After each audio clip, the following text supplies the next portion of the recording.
an award-winning park, and inside this greenhouse is a pleasant 24 degrees.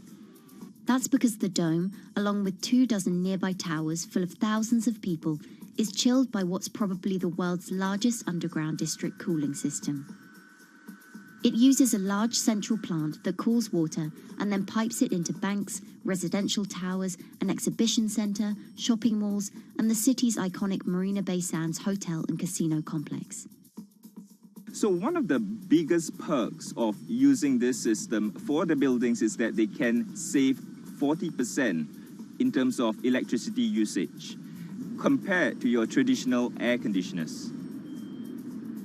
And with Singapore relying on natural gas for most of its power, this new system means emission savings equivalent to removing 10,000 cars from the city's roads.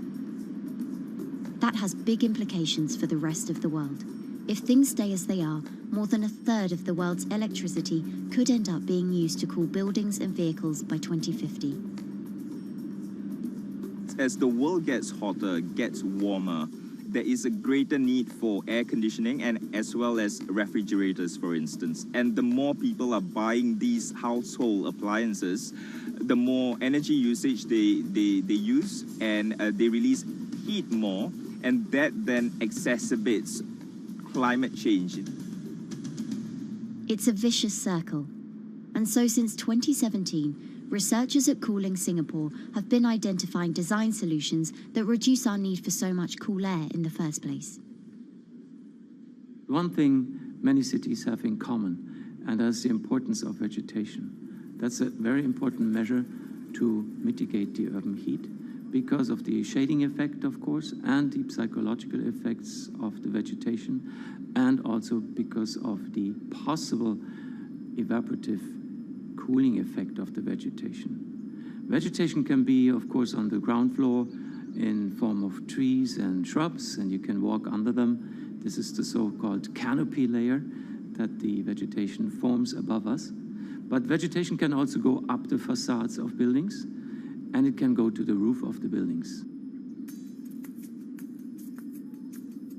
Luckily, Singapore has been striving for the garden city feel for quite some time. It was a vision initially introduced by then Prime Minister Lee Kuan Yew in 1967 to make life more pleasant for people. And today, Singapore is one of the world's greenest cities in terms of urban vegetation. Kampung Admiralty, a community centre that contains health facilities and social spaces, now provides more green space than the plot of land it was originally built on. It's topped by a roofscape of staggered terraces covered in local plants, which functions as a community park. And a village green in the centre that contains farm plots for residents to tend to. Park Royal on Pickering was designed as a hotel in a garden that doubled the green growing potential of its site. There's now 15,000 metres of sky gardens, reflecting pools, waterfalls, planter terraces and green walls. And the government has big plans as well. Singapore actually has a plan to plant 1 million trees and add more green spaces over the next 10 years. It is actually a mix of wanting to reduce the urban heat island effect, but on the other hand is also to get the people to be more connected to nature. But it's not enough. The city-state has still been warming twice as quickly as the world average over the past 6 decades. That's why Cooling Singapore has developed a catalogue of other potential heat mitigation measures. When you try to mitigate the urban heat island effect in a city or in any building, in a village as well, the first place to start is by shading of the windows. You have to keep areas clear so that the wind can move through it. Water of a certain depth can act as a very good thermal buffer. If you have to construct heavy buildings such as high-rises, at least you can make the surface, the facade, less heavy, and you can protect it from direct sun penetration. You have to make sure that no combustion engines will be in the city in the middle, in the medium to long-term range. So ideally, the electricity production is outside of the city, and you bring just the clean electricity into the city. You can at least minimize the use of energy in the city, And you can start to slowly convert the roofs, the facades of the city into production areas for renewable energy. In Singapore, unfortunately, this is a limited option, but in the long run, it could produce up to 20–25% of the energy, of the electricity needed in Singapore, if all the roofs and the areas in the buildings, on the facades would be used to do that. With so many different ideas, Cooling Singapore is also designing a virtual model of the city to test them out. It's called a Digital Urban Climate Twin, or DUCT, that will calculate how each element of the city's design will impact the urban heat island effect. That means we model not only the geometry of the buildings digitally, but also we model the transportation, the insulation, the temperature, the radiation coming from the sun, the weather, the local climate, the even very, very microclimate of the city, the water, the movement of people in the city. We can invent scenarios, we can design scenarios, test them before we actually build them, and if they test very well and we are sure that they will function, then we can start to build them and put them into reality.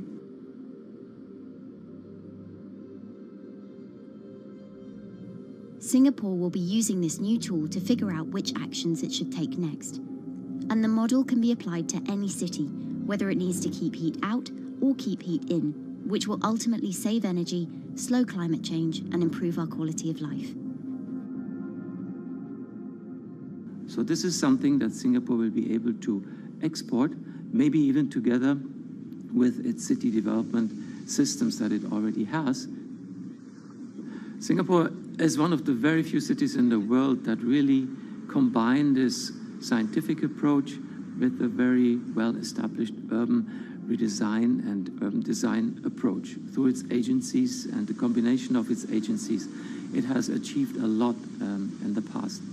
If it keeps following the scientific path and the combination with the other knowledge in the city already, we think that it will be a very comfortable and very livable city in the future, even more than today.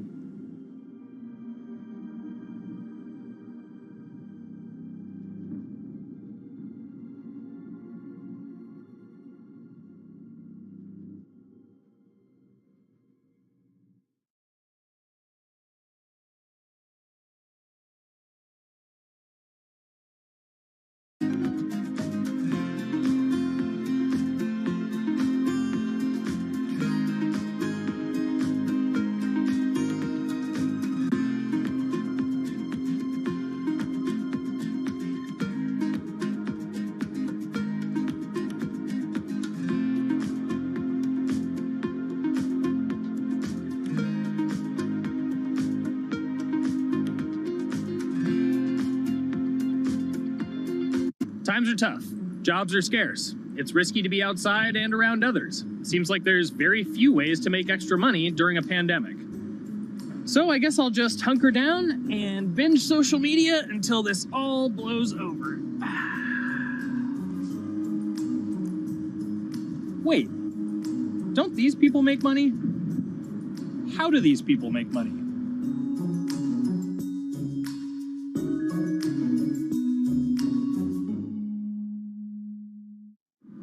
Streamers, YouTubers, Twitch stars. How do they make money? Is it a lot? Is it a lot of work? I know, I gotta ask somebody in the biz, and I got just the guy. Austin John Plays. This is your full-time job now, right? As of November of last year, yes. This was always just kind of like a side thing. Like any money that I made from doing my videos and whatever else, I never touched that because I didn't really think of that as being like real money. And then it started coming in more and more. And then it was like I hit my first day that I broke $1,000 and I was like, this is actually going to be money. How did the YouTube channel come to be? When the game Pokemon Sun and Moon came out for the 3DS, there was like things that I learned about the game, and then I wanted to just share that information with people. And at the time, I didn't have any way to capture a screen or anything, so I found like generic footage and I kind of put it all together with so much editing. And that video got 6 views. And then 2 days later, I made another one, and that one got 12 views. And then I just started pumping out more and more content, and people were like, this guy knows what he's talking about. It really just started building on top of itself, and then it was like, my channel really focuses on tips and tricks. So I play a straight 18 hours, and I'll finish the game or get to about the 40-hour mark, and then I'll make my first video. While I'm going through, I have a giant notepad and just scribbles everywhere, and I make these notes of like the things that stumped me, so I know the things that may stump other people. What do you need to think about if you're building your YouTube channel? 1, you need to do something that you're passionate about. Not that you like, not that you think you're gonna make money on, something you're passionate about. The other thing is something that other people are passionate about. It holds a special place to them. And third is, it needs to be something that people are gonna seek out information on. In order to enter into the marketplace, you either need to be better than everyone else, you either need to be faster than everyone else, or you need to be more accessible than everyone else. And you can't be more accessible because it's already on the platform. Granted, if you understand how the algorithm works, which is very similar to Google Analytics, then yeah, you can have a little bit of a head start. But if you're not doing it faster, and if you're not doing it better than everyone else, then why should anyone watch your channel? So my income as a YouTuber kind of breaks down to 3 different ways. 1, which is the bulk of it, which is ad revenue. Whenever you go and you watch a video and then there's an ad and then you wait 5 seconds and you hit the bottom right corner and then you go on to the next video, or a non-skippable ad, or the video starts immediately, you get the little banner ad at the bottom, or if you scroll down from the video, the first thing that shows there is an ad. Those are the 4 different types of ads that can appear on every single YouTube video. And all of them pay a certain amount. It varies on lots of things, like the country of the person who posts it, the country of the person who watches it, the time of year, where you are in the quarter, if there's anything going on with a reduction in ad revenue. Like, great example, COVID-19, companies weren't spending as much on advertising. So because of that, CPM went down. CPM stands for click per thousand. I'm using the Roman numeral for 1,000. And that means that for every 1,000 views, you get a certain amount of money. Now, on low ads, when I first started off, my CPM was 30 cents. So every 1,000 views, I made 30 cents. But then once I signed with an MCN and I started making more quality content and more engaging content, some of my better videos and certain times of the year, I can see CPMs as high as $12 to $14. And there's a big fluctuation between, you know, if I post a video when there's no ads being spent, like January and February, that's the reason a lot of your favorite YouTubers and also TV shows don't post new videos in that time of year, because ad rates are down. Why are they going to make content then? Instead, you're recording and you're bulking up for when ad revenue is higher. The second way that a YouTuber makes income is support, crowdfunding, things like that. When I first started off, Patreon was really the only option, but then they started rolling out supporters and members for YouTube channels. So whenever I have a live stream, you can click a button and then you can become a member, and then you get special icons next to your name. I believe they're called badges. Or on any video, you can hit the join button, and that helps support the channel. And then the third aspect of that would be merch. And for me, my merch has been somewhat basic. In fact, I'm wearing one of my t-shirts from last year right now. You have to endure the times that your first video gets 6 views, that you posted on Reddit and they say, shut up, and then an auto mod bans you. You have to go through that, because until you go through that and you discover why you're doing it, you're not doing it for other people, you're doing it for yourself. If you're not loving what you do, then it's not worth it. Huh. So make a channel about something that I'm passionate about. Oh, sweet. I guess I can make the channel about that.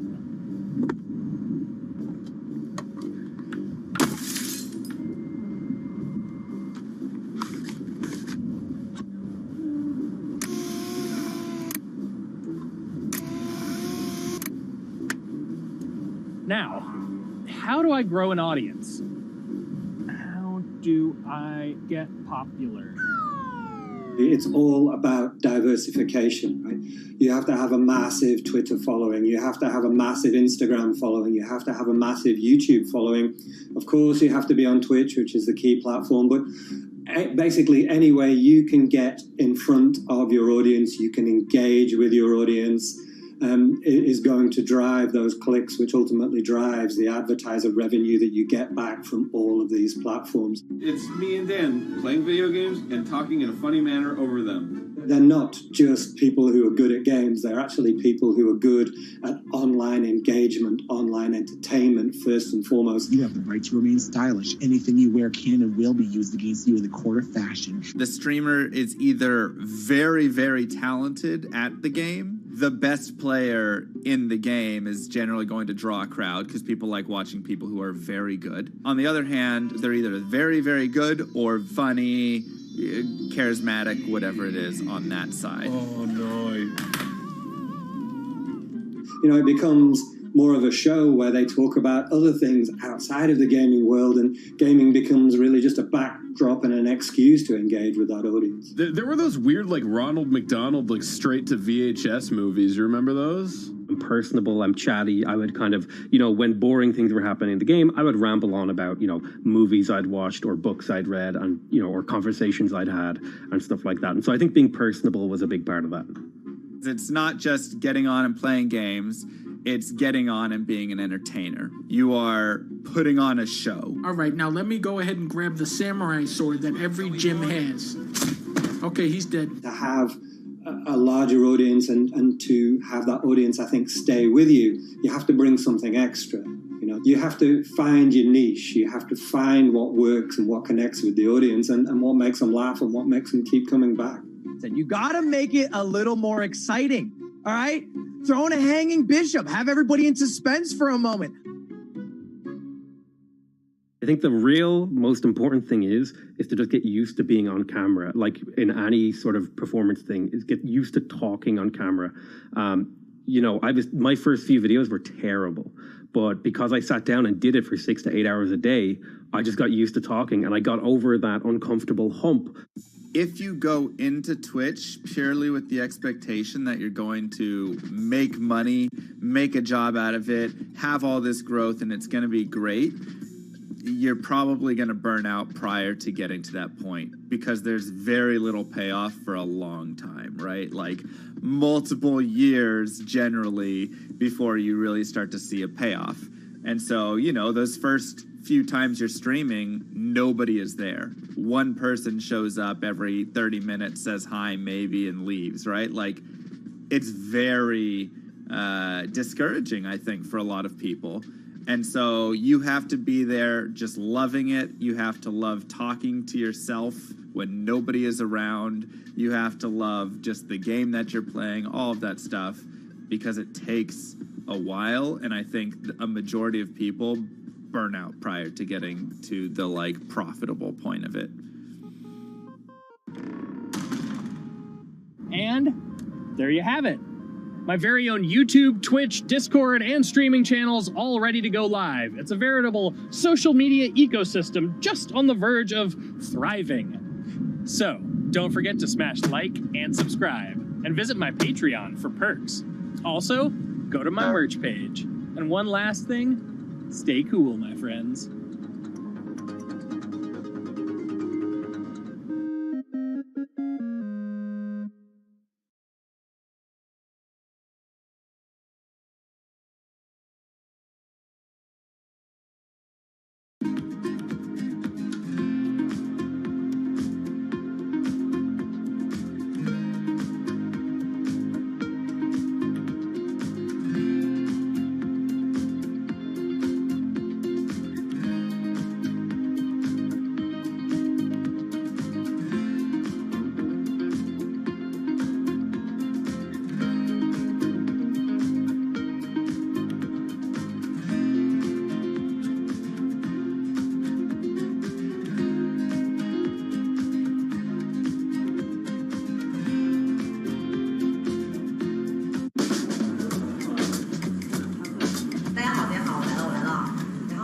This is live stream shopping, one of the hottest trends in China. Every night, tens of millions of people watch live shows hosted by influencers like Via and buy the products they recommend. On e-commerce and social apps like Taobao and Douyin, the sister app of TikTok. 我觉得已经改变了大家的购物的方式。其实各种各样的产品，哪怕你不买，你也可以来看。当然，你看了，你就有可能会买。It's not about, only shopping. It's about the experience. It's about having fun. You got to see 3D. You got to see in some kind of action. It's almost like a theater act. The internet craze has taken over China. By the end of 2020, the country had almost 400 million live stream shopping users. China's live stream e-commerce market has also grown dramatically, with an estimated value of $161 billion in 2020. It's becoming popular outside China as well. So, is live streaming the future of shopping?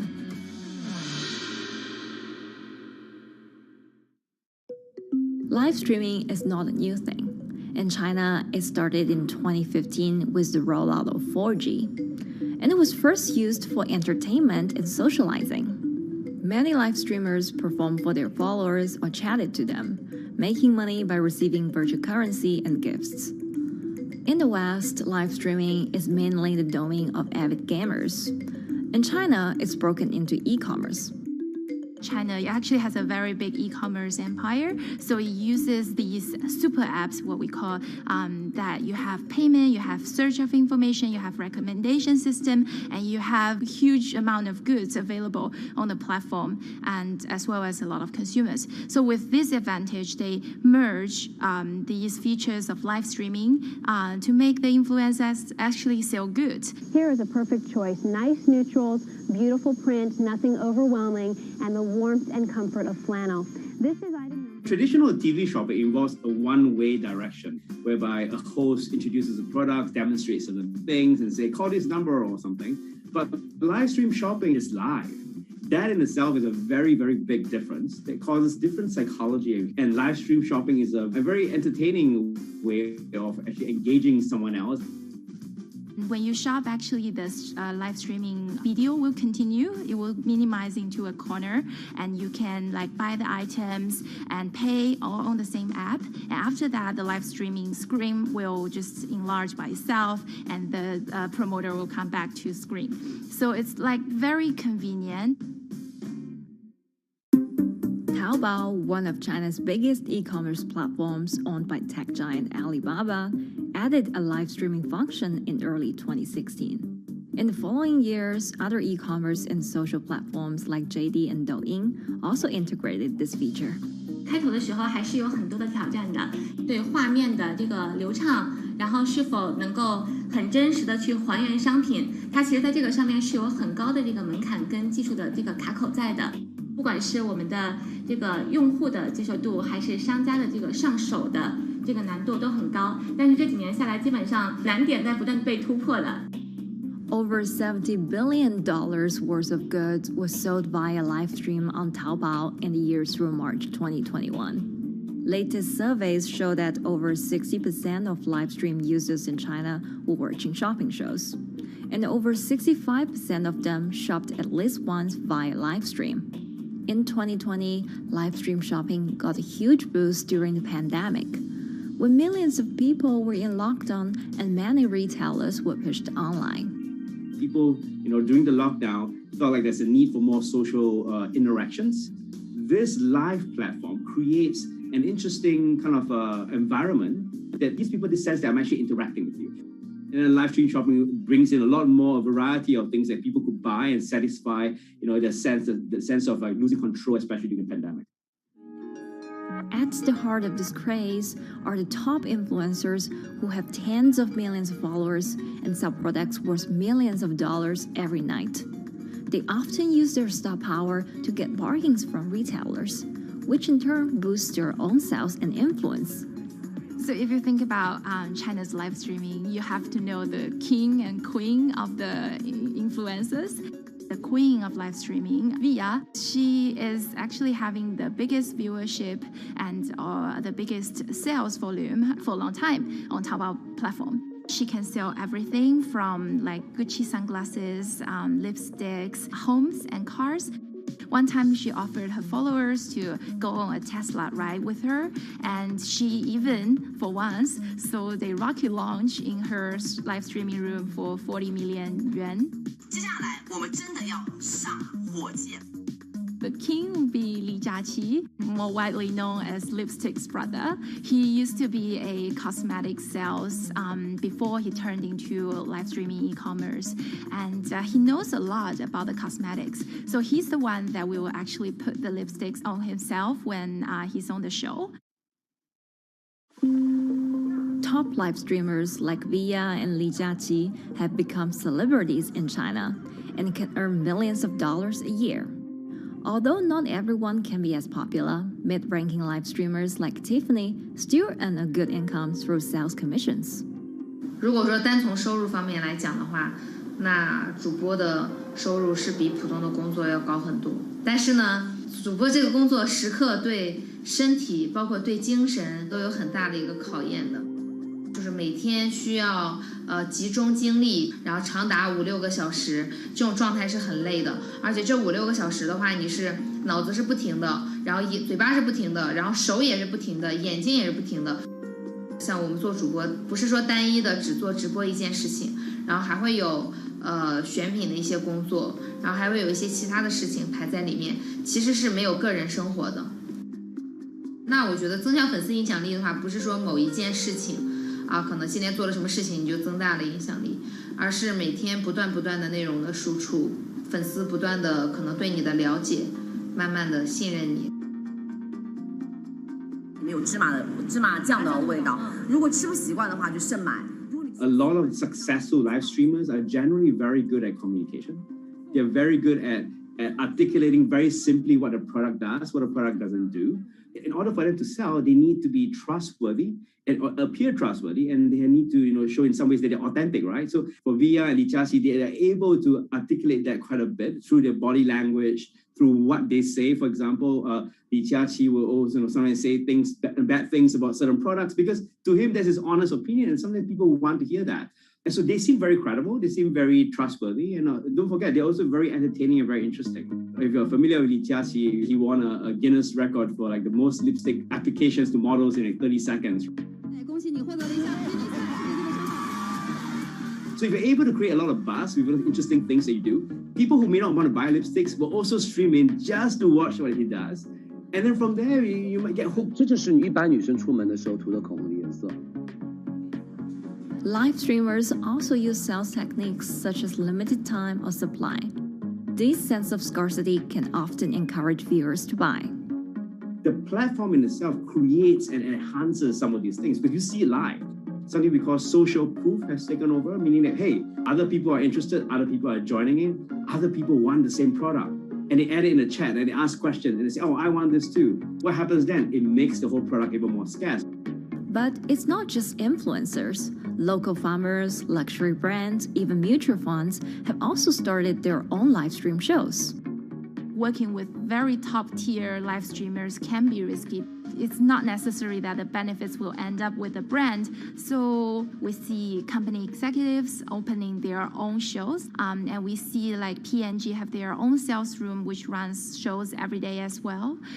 We also have like local governors in like small towns to sell their agricultural products. So the live streaming is definitely transformed the way product owners can think about how to reach their consumers, and it enables a lot of players to actually sell. Live stream shopping is going global. Merchants in Southeast Asia have embraced this trend. And in the West, Amazon has upgraded its live streaming function, adding interactive features like chat rooms. Companies, including Google and Facebook, are also developing and investing in technologies to integrate video and e-commerce. 直播电商它其实已经开始成为主流，它未来的发展空间跟潜力都是巨大的。接下来大家会越来越依赖这种购物方式。会变成一个比较日常化、比较规范化的这么一个趋势。If you look at the numbers alone, their numbers alone, Li Jiaxi's numbers over years now, you know that they can sell and you know that they can generate revenue. Are they able to sustain it over a long period of time? It depends on how innovative they are at changing some of the things that they do. But you can't expect consumers one day turn into virtual shopping for good. There will be the nature of us that crave to go into the store, to touch the goods and actually wear it and see how it looks like and walk around in that with our friends. And those things wouldn't be replaceable with live streaming.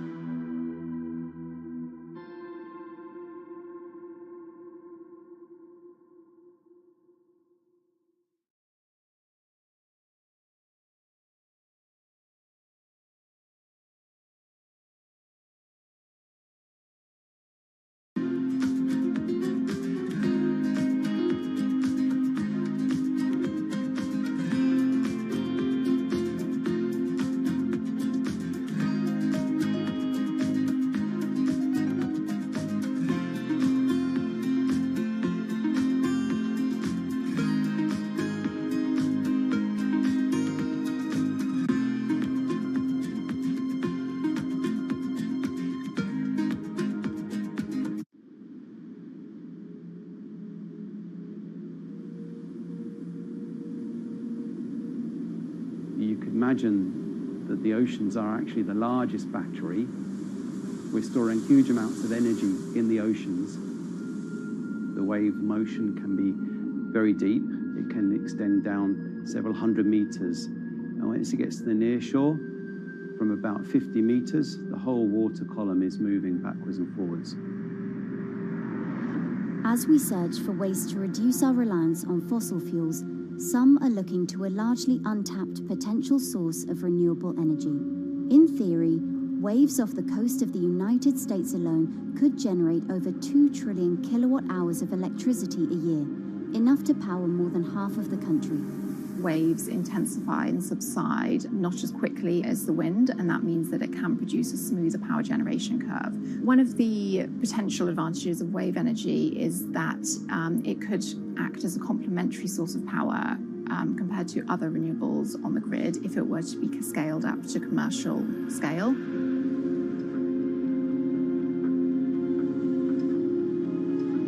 For decades, engineers have been trying to convert wave energy into electricity, but a host of technological and financial challenges have complicated their efforts. In the years from around 2006 to 2015, there were a spate of bankruptcies in the sector, and this was largely because of a lack of kind of continuous proven projects out at sea with reliable electricity generation. Since then, companies have been trying to develop the technologies at a steadier pace and with a smaller cash burn. But the same questions remain. Can companies develop devices and technologies that actually work? Is wave energy just a novelty or something that can become a major renewable energy source?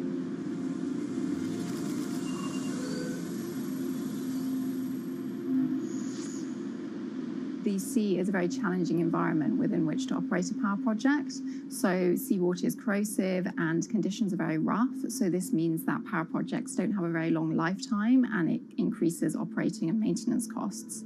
Partly because of that, many early wave energy projects hit rough waters, such as the Palamas Wave Energy Converter in Portugal and the Isla Limpet project in Scotland.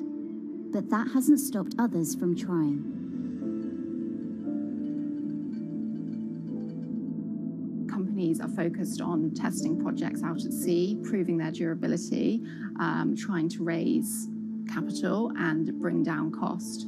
The sector hasn't really converged around one single technology design, and companies are kind of undecided about which design works best.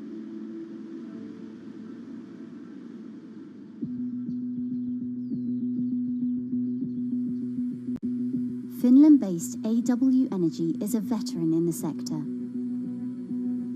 The first proof of concept of the company's device was made in the 90s after diver Rauno Koivusaari observed the strong back-and-forth movement of a hatch cover in a shipwreck in the Baltic Sea.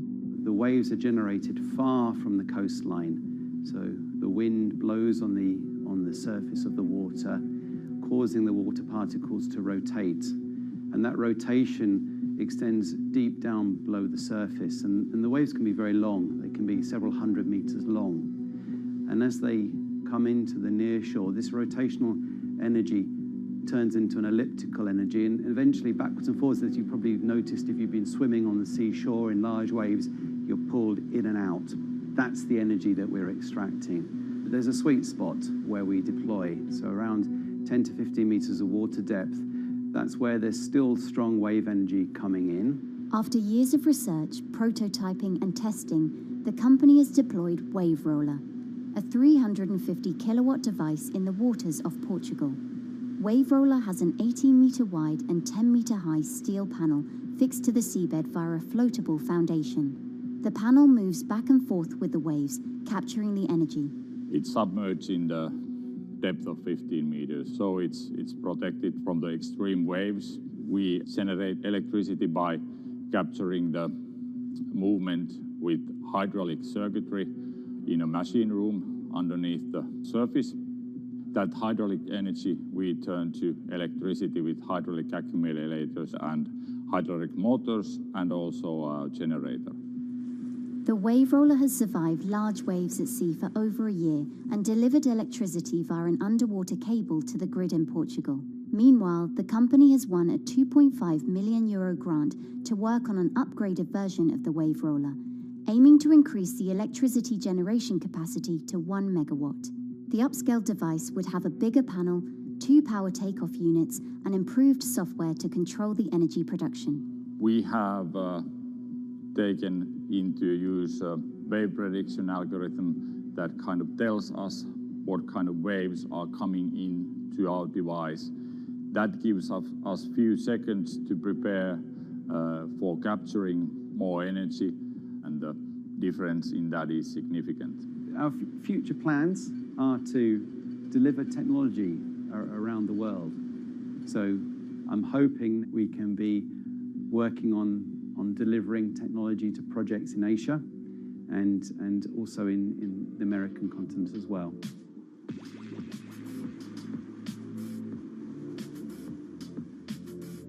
Meanwhile, Israeli company Eco Wave Power is taking a different approach to capturing the power of the ocean. For the company's founder, Ina Braverman, developing new sources of renewable energy is a personal mission. I was born in Ukraine in 1986, and 2 weeks after I was born, the Chernobyl nuclear reactor exploded, causing the largest in history nuclear disaster. I was one of the babies that got hurt from the negative effects of such explosion. I had a respiratory arrest and a clinical death. Luckily, my mother, a nurse, approached my crib on time and gave me a mouth-to-mouth resuscitation, which saved my life. I got a second chance in life and decided to do something good with it. Growing up, Ina wanted to be a politician to positively change the world. After working as a translator at a renewable energy company, she decided to change paths. Solar and wind energy were fully commercialized. There were a lot of amazing technologies implemented everywhere. I saw that wave energy, although it's an immense source of electricity, the biggest companies in the world are trying to develop wave energy with no success. And there was kind of a race going on in the world of who is the company that is going to develop a viable wave energy solution first. In 2011, the then 24-year-old Ina co-founded Eco Wave Power. Instead of installing devices offshore, the company's devices are attached to existing breakwaters, jetties, and piers. Our technology is very cost efficient, especially in comparison to the offshore technologies, because we don't need any ships, divers, underwater mooring, or cables. We install on existing man-made structures, and all our expensive equipment, the generator, the hydraulic conversion unit, the automation, is located on land just like a regular power station. This is the EcoWave Power conversion unit that has been operating in Jaffa Port since 2014 until 2020. Here you can see how the technology works. Basically, the floaters are going up and down and pushing the hydro cylinders, which transmit biodegradable fluid into and located accumulators. A pressure is being built. The higher the waves, the higher the pressure, which is used to turn the hydromotor, which is turning the generators. The whole system is controlled by a smart automation system, which you can see right here. And in case of upcoming storms, the system automatically raises the floater above the water level and keeps them in the upward position until the storm passes. The company has been operating a 100-kilowatt grid-connected device in Gibraltar since 2016, which is enough to power 100 households. Currently, Ina and her team are working on another 100-kilowatt project at the port of Jaffa in Tel Aviv. The project will be also the first time in the history of Israel that wave energy will officially connect to the electrical grid. And our goal going forward is to expand it to all suitable breakwaters in the city of Tel Aviv and to supply a significant part of the city's electricity needs. Today, engineers and entrepreneurs are still trying to crack wave energy. Globally, only a few hundred kilowatts of wave energy are deployed, compared with gigawatts of offshore wind. But the field has come a long way in recent years, and with the right engineering solutions, this new power source could eventually become competitive with more mature renewables like solar and wind. I would have a lot more confidence in the successful wave energy companies today as opposed to like 20 years ago. But in the next few years, or maybe the next couple of decades, it will be more likely to be used in remote locations like islands that are otherwise dependent on expensive diesel power, or out at sea on gas decommissioning rigs, or for powering underwater autonomous vehicles. So definitely, wave energy can compete with other renewable energy sources, but I personally believe that this is not a competition. In order to have a 100% renewable energy friendly world, we need all renewable energy sources to work together.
Who are all these people from?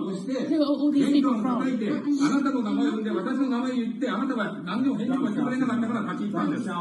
So can you please tell me?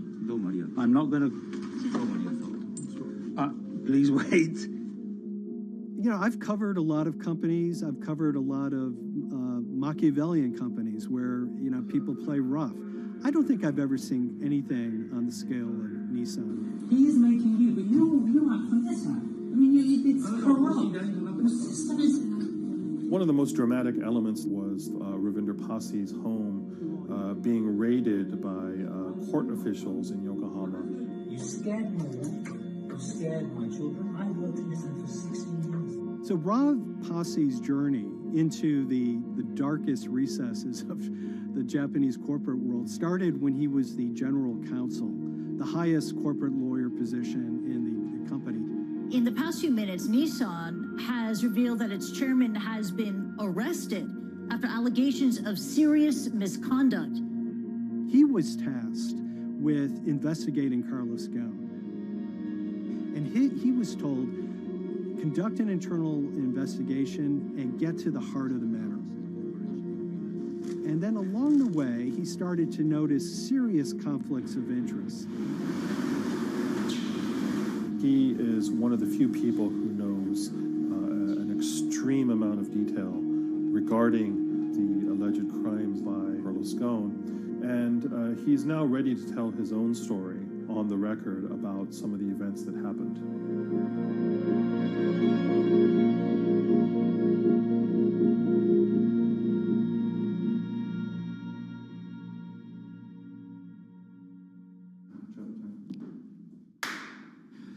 My name is Ravinder Passy. I'm the former Global General Counsel of Nissan Motor Co. Limited. And you could say, yes, I had a front row seat in terms of what was going on. When Carlos Ghosn saved Nissan years ago, he was depicted in Japanese comic books as this hero, and now maybe we'll see comic books where he's the villain. In corporate Japan, Nissan was quite an unusual company. It was led for 2 decades by a non-Japanese executive. Well, Carlos Ghosn was a hero in the Japanese business world. If you had a global business celebrity in Japan and worldwide, it was definitely Carlos Ghosn. In a country with few foreigners at the top, he stood out.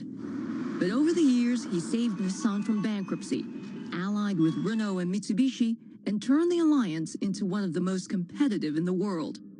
Yet as the years went on, I think his ambitions changed a little bit. He started thinking about legacy plays, and one of them was to really tighten the alliance between Renault and Japan. And unbeknownst to him, there was a contingent of senior Nissan executives that were really felt threatened by that move. They really thought that they would lose complete control of the car company, and even in the government, there was probably a little bit of anxiety about a national champion in the auto industry falling under full-blown foreign control. Carlos Ghosn was an auto industry leader, respected by many in Japan. Now he's in jail. The arrest of Carlos Ghosn came completely out of the blue. This was in November of 2018. He was coming to Japan on Nissan's corporate jet for a regular executive meeting, and he was met on the tarmac by Japanese authorities who whisked him away to jail and charged him with financial misconduct crimes. So what happened was that a power struggle ensued inside the company, and somewhere along the way, it was criminalized. By that I mean that there were allegations leveled at Carlos Ghosn about the way he reported his pay to Japanese authorities, the way he handled money inside the company, that in other contexts might have been a board action, might have been handled internally. A number of executives at Nissan decided to take this difference and take it over to the Tokyo prosecutor's office, and that unleashed a chain of events that would shake the entire auto industry.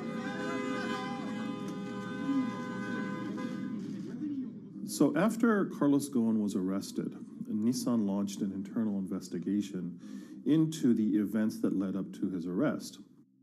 So Rav Passy was tasked with investigating Carlos Ghosn, and he was told, get to the heart of the matter, find out what Carlos Ghosn did wrong and bring it to our shareholders. It's really complicated because you had various things coming out of the weeds.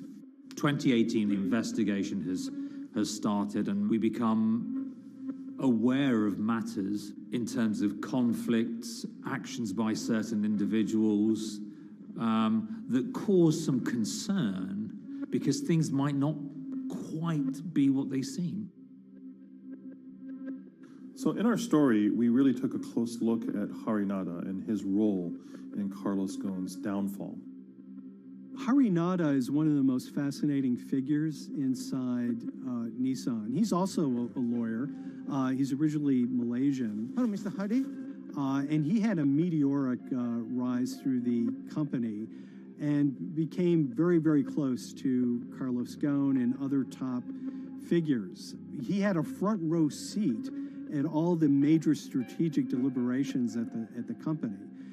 And when he discovered that Carlos Ghosn, as his final legacy play, was going to tighten the relationship between Renault and Nissan, he made a decision to go against Carlos Ghosn. And he became one of the key figures that decided that Carlos Ghosn had to go.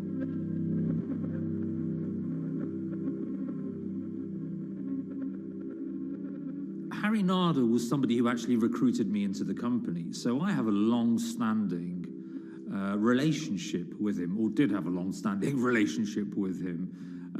For many, many years, he was a mentor.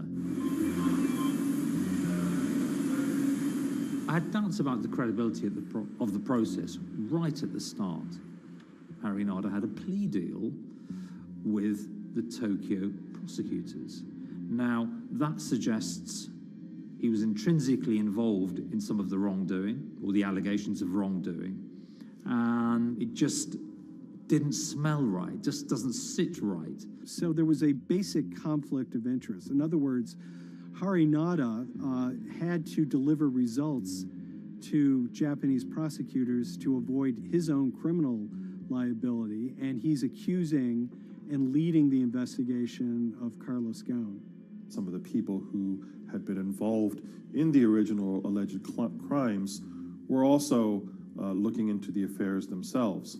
Ravinder Pasi began pointing out some of these conflict of interest issues. And the reason for that is essentially his concern was for the company. If the company's own investigation into itself was compromised, that could lead to a very weak position in various lawsuits that it was dealing with across the world. I had discussions with Harry, discussions with the statutory auditors about these conflicts, discussions with HR about some of these conflicts, because at that point, we reported into him. You know, at the time, everything was quite, as you can imagine, it was, we've got to do this, we've got to do that, we've got to move fast. But when you step back and look at some of these things, you just think, my God, what was going on here? Because me, members of my team, were being placed in immediate danger. Your chairman's been arrested, a representative director's been arrested. They both happen to be foreigners. And then now what we need to do, we're being instructed to do, is certain compliance professionals need to go into properties in Brazil, for example, and retrieve evidence. They've got to do it very carefully, because if they don't do it carefully, they're going to get convicted of criminal activities. And likewise, when a team of lawyers were commissioned to go to Lebanon. I mean, one of my immediate concerns was, why are lawyers from Nissan being sent to go to Lebanon to retrieve evidence? These are just lawyers, they're corporate lawyers from Nissan. You had revelations that a number of executives had benefited from share appreciation rights when they shouldn't have. I mean, you know, substantive amounts of money being taken by these guys when they weren't entitled to take them. And you do think, yes, how is this going to look later on? It's going to look quite concerning. So that triggered, for me, the sort of assessment that, well, I'm going to have to do something, because up until this point, I haven't put down on paper these conflicts and these issues.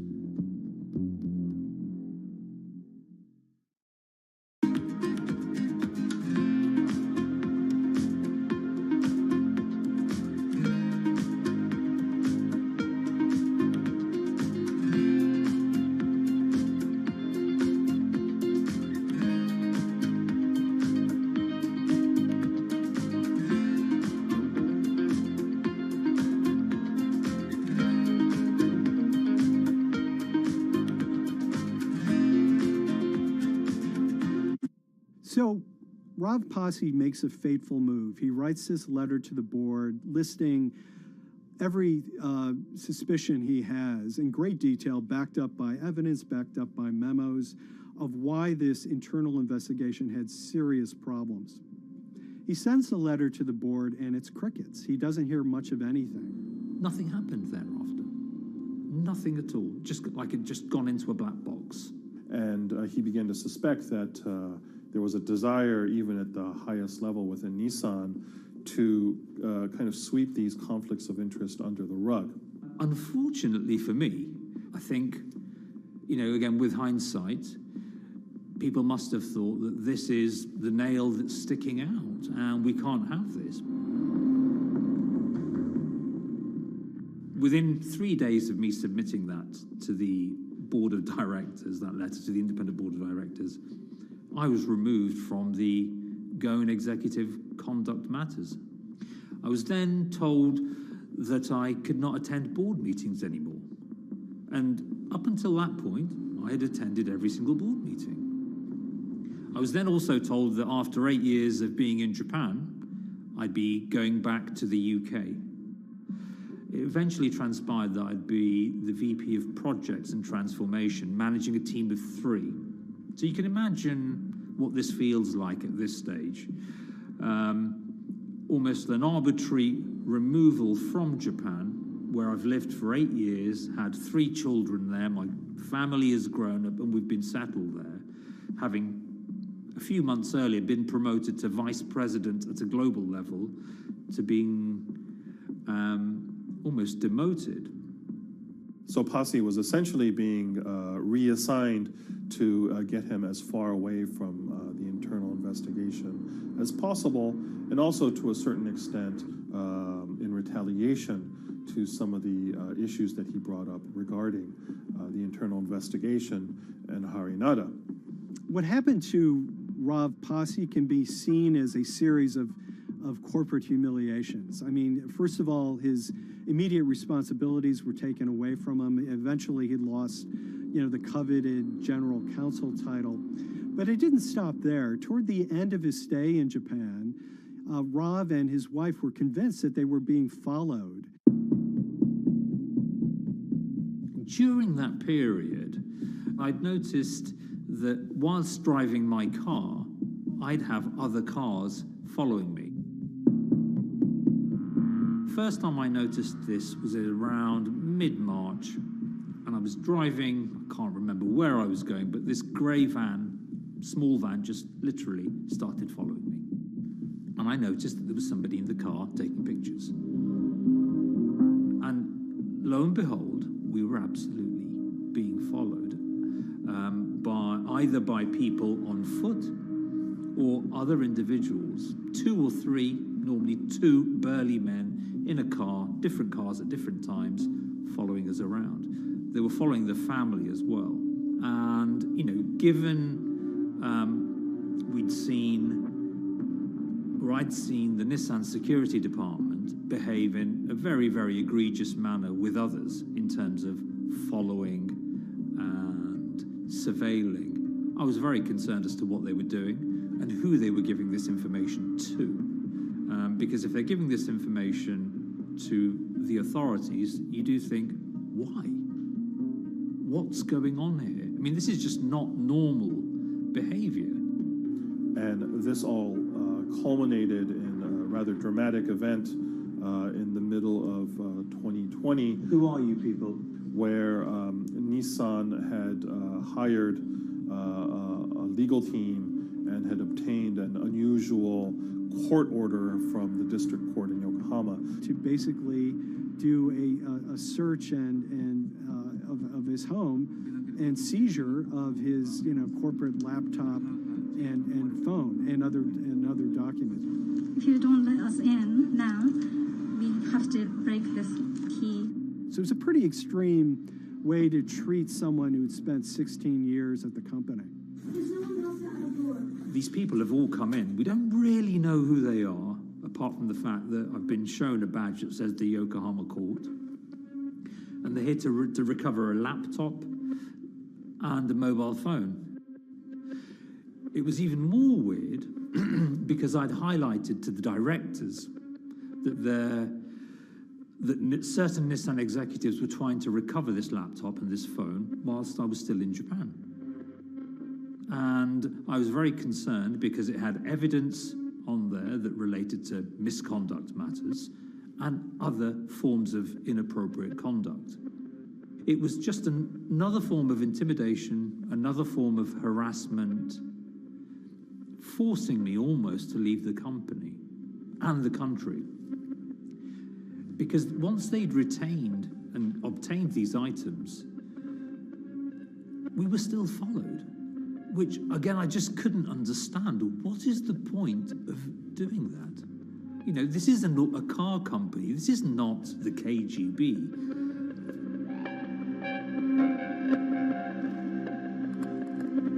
I think it's fair to say that Rav Pasi didn't have full battlefield awareness of all the intrigue going on at Nissan. I mean, Hari Nada is interesting because he's both charismatic and charming, and one of the most brutal corporate infighters one could ever run across. This is a confidential company email, right? You should not have this.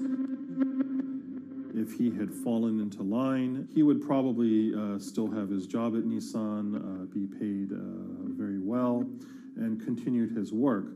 A career that he spent 16 years building at Nissan is irretrievably broken. It's been smashed to smithereens. He and his family paid a huge price, certainly. But in terms of being able to sleep at night, I think, he's come out ahead. I highlighted issues to the highest levels of the company so that they could be dealt with appropriately by those in charge. There was no response to those, and there was retaliation against me. What's really profound, like absolutely profound, is that none of your colleagues, I mean people who you have known for years, forget it. Yeah. You're on your own. Yeah. And you got to be ready for that. You've got to be ready for that. If you take it on anyway.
This is the awful truth.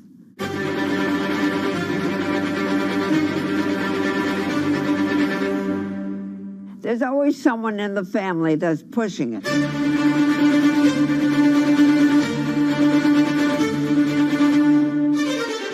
This lady does not deserve to be taken advantage of, especially at your age with your own grandchild. Yeah. My grandma is having to sue them. I'm testifying against them. Nobody's talking. They're one floor below right now. I get afraid to go on the elevator. It's sad that it had to devolve to this. It's like a soap opera to me. It's a very sad thing. It's a family feud. A family feud. Here's a family that, on paper, you would think has the wealth that so many people seek, yet at the end of the day, it seemed to sort of rip everybody apart.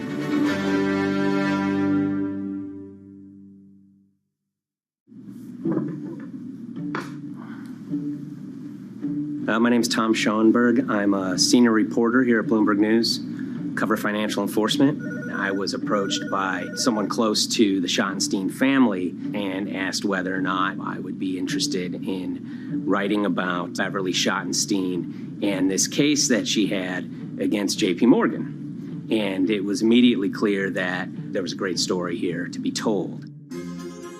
So I started just, assembling all sorts of documents that the family made available to me. That included a diary that Beverly had begun writing when she started having suspicions about what was actually going on with her money. Beverly obtained her wealth from the Schottenstein kind of retail empire that has at times included Big Lots, Value City, American Eagle Outfitters, DSW Shoes. Beverly's husband died, and at which point they sold off their portion of the company, bringing them an enormous amount of wealth at around 1990. Estimates of her wealth were around $90 million. She, for many years, had that pool of money being managed by outside advisors. Her grandsons in the late 2000s had both graduated and were becoming financial advisors. She gave them a little bit to work with, and over time, her grandson, Evan, became the trustee of her entire estate. Managing sort of family money is not a conflict. In fact, some ways in wealth management, it's kind of how you get your start. It's kind of the seed that you need to sort of get going in the business. But Beverly started having suspicions that something was wrong probably in around 2016. Well, there were suspicious things, but taken separately without everyone talking about their own experiences, it was hard to really put it together. She had written a check to her caretaker, Dawn, that bounced. So she went down to her local Chase branch to sort of find out what was going on. She wasn't getting paper statements in the mail, so she asked them to print out a number of her statements having to do with her checking account and her credit card account. So we went to the bank and asked for the statements. And she got a whole year and going through all of them, page by page by page. And it was there she saw all sorts of charges that she said she didn't authorize or didn't know about. I was becoming very, very suspicious. I was starting to look in the money part, and that's what bothered me more when I saw that money was going. And I was not a big spender. Around the same time, Dawn, she starts noticing Beverly's son, who lived in the condominium below her, came up with Evan with a shredder and started grabbing papers in her office area, including some with JP Morgan letterhead, and just started sitting at the kitchen table just shredding documents over and over. Yeah, they came in one morning. They used to do it in the back. Through the back door, and they brought the shredder inside. And then they went in the drawers in the office and took out all the papers, and they started doing it. I was very suspicious because I know you don't go around and destroying papers. Beverly said that they had done this many times before. That's when she said to me, Dawn, I'm going to write my feelings in this black book. Diary. And it's a diary, and she started writing. Each day she would write a little at a time. Around the holidays of 2018, a package had arrived, a FedEx package, and in it were materials about a venture capital fund based out of the Cayman Islands. Dawn and some other family members take a look at this, and they see that Beverly is signed up for this fund to the tune of $5 million over the course of several years. And that was really the beginning of it. That was sort of the tip of the iceberg when it became obvious that something was going on, that my grandmother really wasn't aware of this fund. Beverly started to panic. She got really upset and called, J.P. Morgan's headquarters in New York and asked for Jamie Dimon. She said she was told someone would call her back, but she says that never happened. She wrote a letter to Evan and Avi, and in there she laid out a number of things that were concerning her: unauthorized trading, the checking account.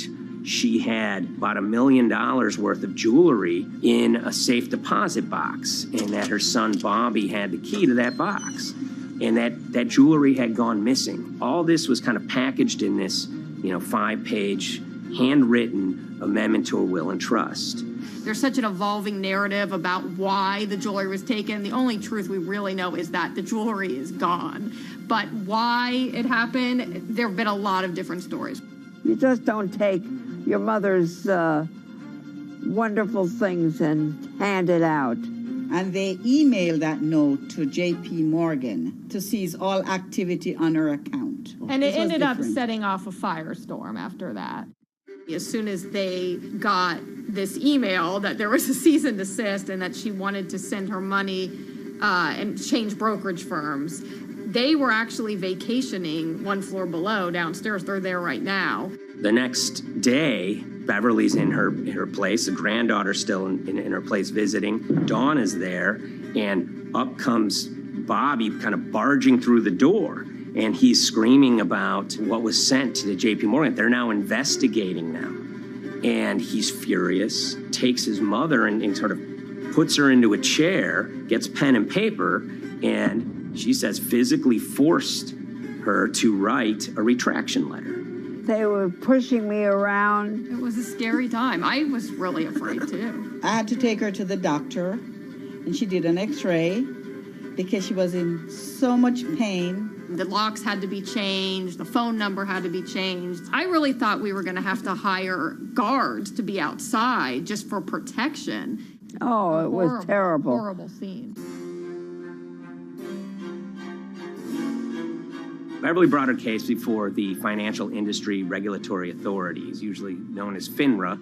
It took several months of hearings. She sees all sorts of transactions that's going on, hundreds of them that she claims that she never knew about, never authorized, but yet were logged in J.P. Morgan's files as having been direct requests from her. That included the sale of a large amount of Apple stock worth several $1 million, as well as all her stock in Big Lots. Over the course of their time with J.P. Morgan, Evan and Avi were making all sorts of trading on her account that was generating millions of dollars in commissions for themselves and the bank, yet she was not sort of getting any of the type of gains that you would expect sort of an $80 million account in a bullish market to be able to get. They issued a ruling entirely in her favor, finding that her grandsons, as well as J.P. Morgan, they were liable for violating their fiduciary duty, misrepresenting themselves, and they also found that the bank and her grandson, Evan, were liable for elder abuse. Evan and Avi, they were fired from J.P. Morgan. They issued an award of about $19 million.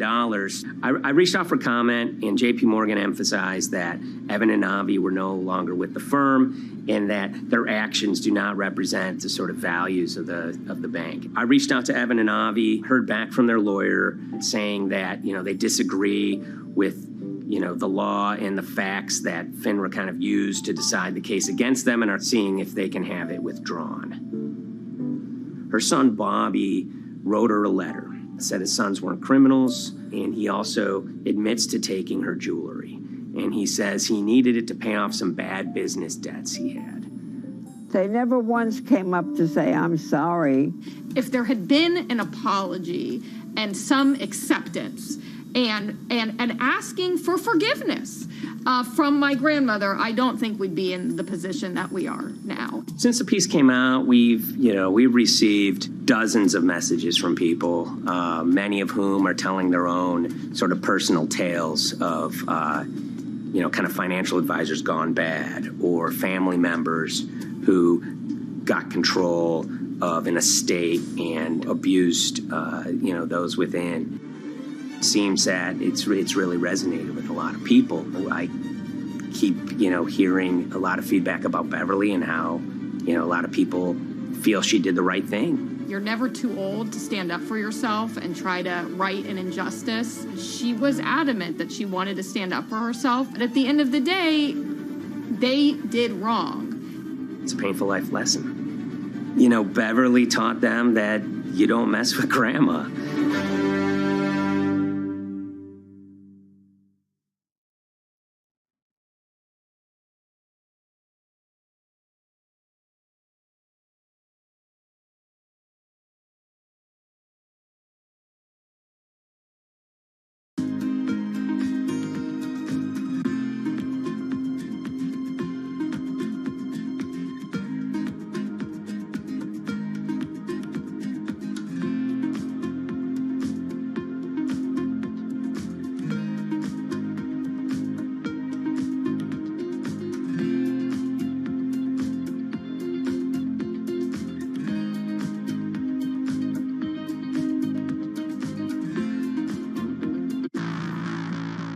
On April 20th, oil markets did something they never had before, and they crashed, went into negative territory, and closed the day at minus $40. Meanwhile, in a place called Thaden Boyce in Essex, a group of 9 traders, led by a guy called Cuddles, made $660 million over the course of a couple of hours. The price of oil has collapsed to a record low. We've never really seen anything like it. WTI this morning down more than 35%. People maybe wouldn't have been so surprised if the oil price had fallen to zero, but the oil price went to minus 38. It went far lower than anyone had expected. And so lots of people in the market were saying, well, hang on, something else is going on here. A couple of months later, I started to get wind through a kind of network of sources that a tiny firm in the outskirts of London had made a huge amount of money that day and potentially had some part to play in what happened. The information we got was that 9 traders at Vega Capital London had made in the region of $660 million in one day. As a group, I think they made as much money in one day as Apple makes from its international sales in one day. I mean, it's an insane sum of money. Did they pull off a fantastic trade? Did they predict the way the market was moving and get it absolutely right? Or was there something else going on, and had they actually done something that breached market rules in a bid to sort of push the market? And that investigation is ongoing.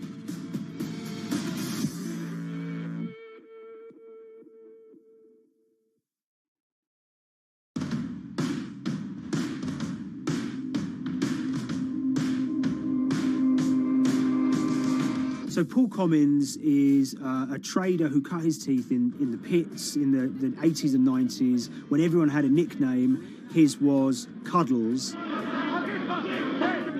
If you can imagine, that was a very sort of cutthroat type of world where people are doing, you know, hundreds of thousands and millions of dollar trades by shouting at each other, giving hand signals, and then sort of scrawling on scraps of paper. The culture of the trading pits in London was very influenced by the working class guys who became traders there. They weren't like the city bankers that had gone before them. They weren't usually Oxford or Cambridge. You know, they didn't wear Savile Row suits. They were ordinary working guys who happened to have a talent for trading. And a lot of them came from Essex. I think it was 400 traders in the pits, and Cuddles in his, you know, oil and gas pit was described to us as amongst the top 3. In amongst that, was very successful and made, you know, very large amounts of money as a young man. But, you know, inevitably, mechanization and the arrival of electronic markets was the kind of death knell for the pits. And in 2005, the IPE closed down. And when the pits shut down, a lot of the traders who worked there lost their jobs or quit or went to work for financial institutions. But Paul Commins decided to start his own trading collective out in Essex. Some of them are ex-pit guys, cut from the same cloth as him. Lots of them are actually sort of in their 20s, and they're his, you know, drinking buddy's son, or they're his own kids' friends from football. You know, they're young lads, hungry and ambitious, and he brings them into the fold. And fairly shortly, he's got, you know, maybe a dozen or so traders that they're independent, let's be clear, but they're all part of this collective.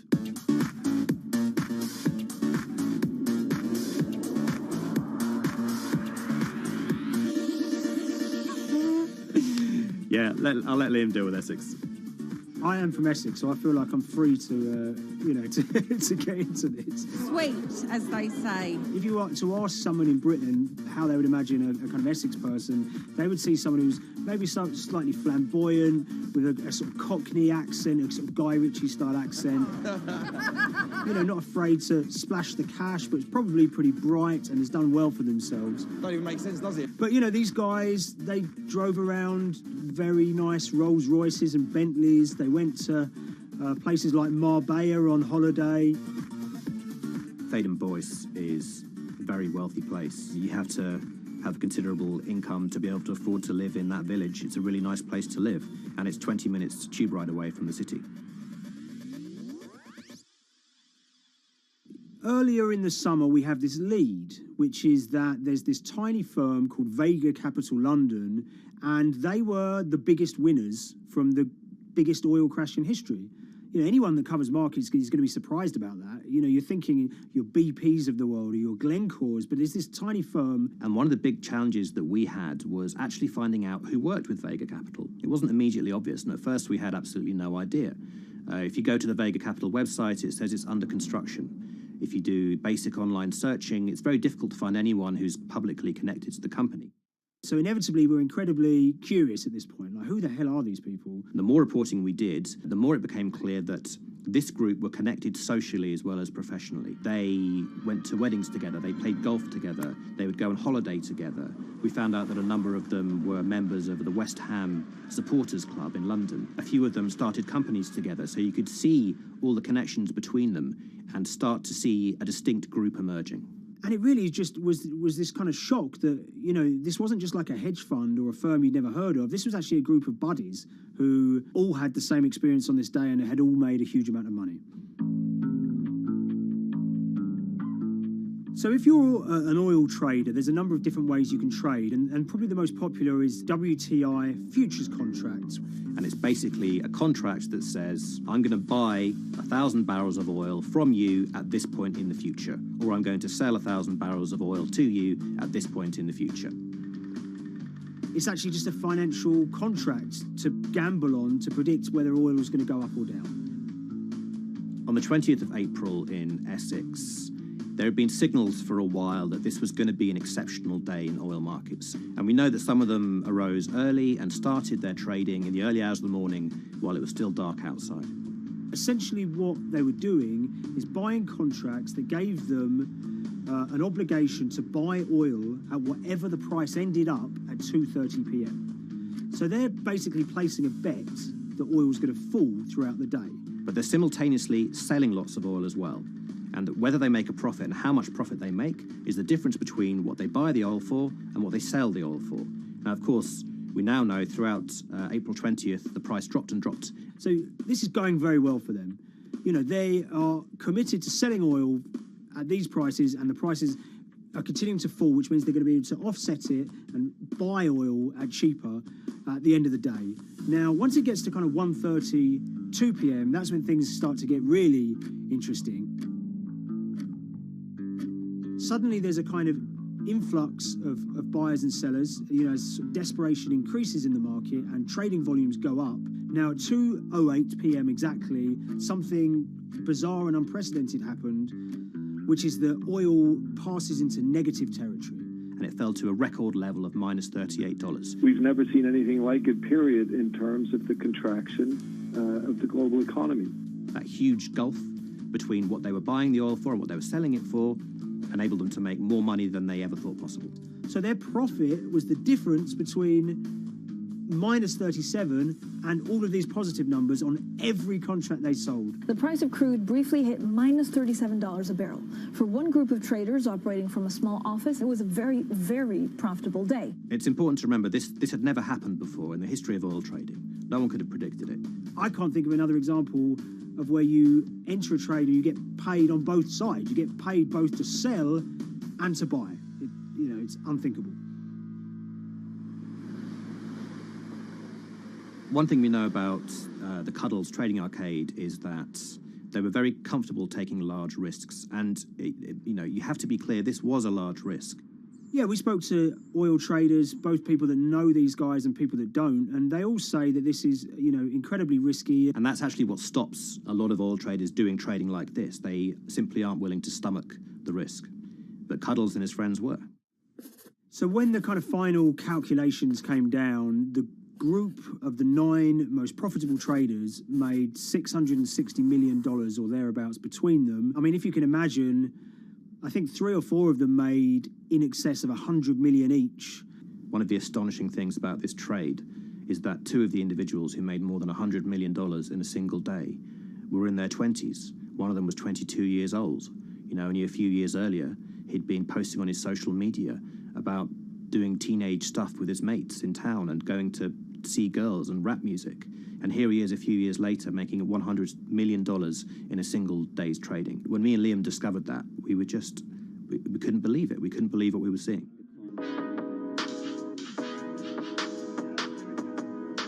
Oil trading is a zero-sum game. Anytime you're making money as an oil trader, someone else is losing it. Amongst the biggest losers were the investors in this Chinese fund, Crude Oil Treasure Fund. There were thousands of them, and they lost everything. Lots of people had put their savings into oil funds. They lost money that day. Big banks and brokers who sort of stand in the middle of trading parties, they lost money that day. And another interesting thing is that oil-producing countries like Kuwait or Canada, they sell oil as an average of the WTI closing price over the preceding month. So the fact that one of those numbers in that average was minus 37 meant, if you can imagine, countries like Saudi Arabia and Kuwait potentially lost a couple of dollars on every single barrel of oil they sold that month. Vega Capital's traders made such an extraordinary sum of money that it was inevitable there would be some scrutiny of what they did. But it wasn't just the sums of money they made. In the vital half an hour before the settlement price was set, they were by far the biggest sellers of oil futures in the market, which is an incredible thing to think about when you consider that the other participants in that oil market are going to be the world's biggest banks, oil majors, BP and Shell, and here you have a group of 9 guys in Essex who are having this significant influence over a global market for oil. I mean, I think you have to assume that if these guys had made $7 million or $10 million, they probably would be celebrating in Essex right now. But the fact that they made closer to $700 million has meant that they are facing understandable scrutiny. We wrote individually to all the Vega traders who did exceptionally well that day, and we got a letter in response from a law firm representing the group. The law firm was at pains to point out, number one, that they haven't been accused of any wrongdoing, that they all traded independently and separately, and they'd basically all made up their own minds that this was what was going to happen in oil markets based on publicly available knowledge, and decided to execute this trade. What I love about these stories is there's a real variance of opinion, and some people will look at what happened and think that must be dodgy. They all traded at the end of the day. They all made a huge amount of money while all these people lost. That's shocking. But lots of people say these guys are at acute disadvantage. They're in a market that's inhabited by, huge technology-driven funds and firms and oil giants that have got all the advantages in the world, and when you get a bunch of Essex geezers who essentially beat the market and find a way to make a huge amount of money, they should get a pat on the back, really, because that's the dream. Since this happened, a lot of the guys have stopped trading the monthly settlements that they'd done so well at in the past. Several of them have set up new companies. They've essentially gone very quiet. Any kind of social media presence they had has kind of closed down. By all accounts, they're, waiting this out. It's certainly too early to try and predict how the regulatory investigations are going to pan out. We just don't know. There's a number of potential outcomes for these guys. Potential punishments if there are any findings of manipulation against Vega or anyone affiliated with it. Might be you could be fined, you could be banned from trading, and in the most extreme cases there have even been criminal prosecutions in the past of people who have been found to have been manipulating the settlement and misconduct related to trade at settlement. There are other outcomes too.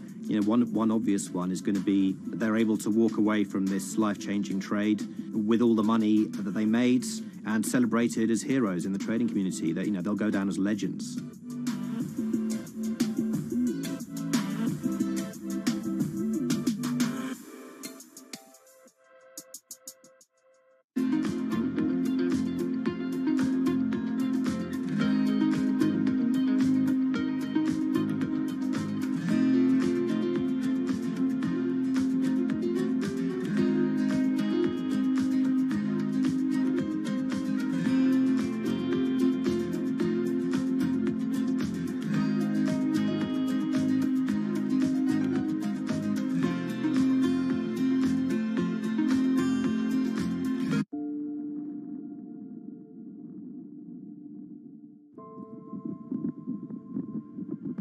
It's very important, given the nature of the climate crisis right now, for the general public to have an understanding of what progress is or is not actually happening. And I think many readers right now, they'll see these hundreds and hundreds of companies making these big, bold climate claims. And they would be forgiven to think that, you know, we're well on our way to meeting the emission reduction trajectory we need to be on. And the reality of the matter is we're just not on that trajectory. And a key reason for this sort of disconnect is the use of offsets that aren't doing what they claim to be doing. We have a massive potential for sort of willful blindness. We can convince ourselves of things regardless of what the facts are. And so that's what tends to happen in these cases. It's not that anybody is setting out to commit climate fraud. They sort of walk themselves into a situation and they convince themselves of one thing, and that allows them to convince themselves of another thing. But at the end of the day, they're doing something that makes no sense at all.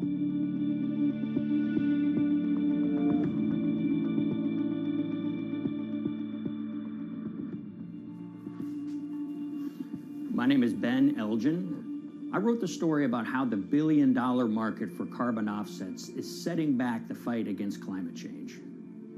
So one of the challenges in reporting on carbon offsets and trying to figure out what's going on is really finding good experts who have been steeped in this marketplace and are willing to candidly talk about it. One of the best people for this is a fellow named Mark Trexler, and I've been talking to him for more than a decade. My name is Mark Trexler. I've worked in climate change for the last 30 years. I was actually hired by the World Resources Institute in Washington to work on the first carbon offset project in 1988. In terms of defining a carbon offset, one of the beauties, so to speak, of greenhouse gases, sort of the silver lining of greenhouse gases, when you put up a molecule of CO2 into the atmosphere, it can be anywhere in the planet in 7 days. And therefore, if there's an option to reduce emissions on the other side of the planet, and you can do that very cheaply as compared to doing it in your factory, for example, then why not pay that person, that factory on the other side of the planet to reduce their emissions? Then you are, in a sense, offsetting your emissions, and the atmosphere doesn't really see your emissions anymore. So carbon offsets have been around for quite some time, and they were actually key with these international climate agreements, such as the Kyoto Protocol, which mandated the wealthiest countries reduce their greenhouse gas emissions. The treaty was signed on the 11th of December, 1997. Decided. The business community in general saw carbon offsets as a huge opportunity to comply with whatever policies and measures might be coming down the pike on climate change much more cost effectively. We've seen a huge surge in companies making big proclamations about how they're going carbon neutral or zeroing out all of their carbon emissions. We're going to reduce our carbon footprint to net zero. Unilever is committing to net zero emissions. We can achieve a net zero emissions world. We began looking at these corporate claims of dramatically reduced emissions, and we noticed so many of these companies were using carbon offsets to achieve these aims. And as we began to look at the carbon offset projects themselves, what we found is that the environmental benefits claimed by these companies are not actually what they seem to be.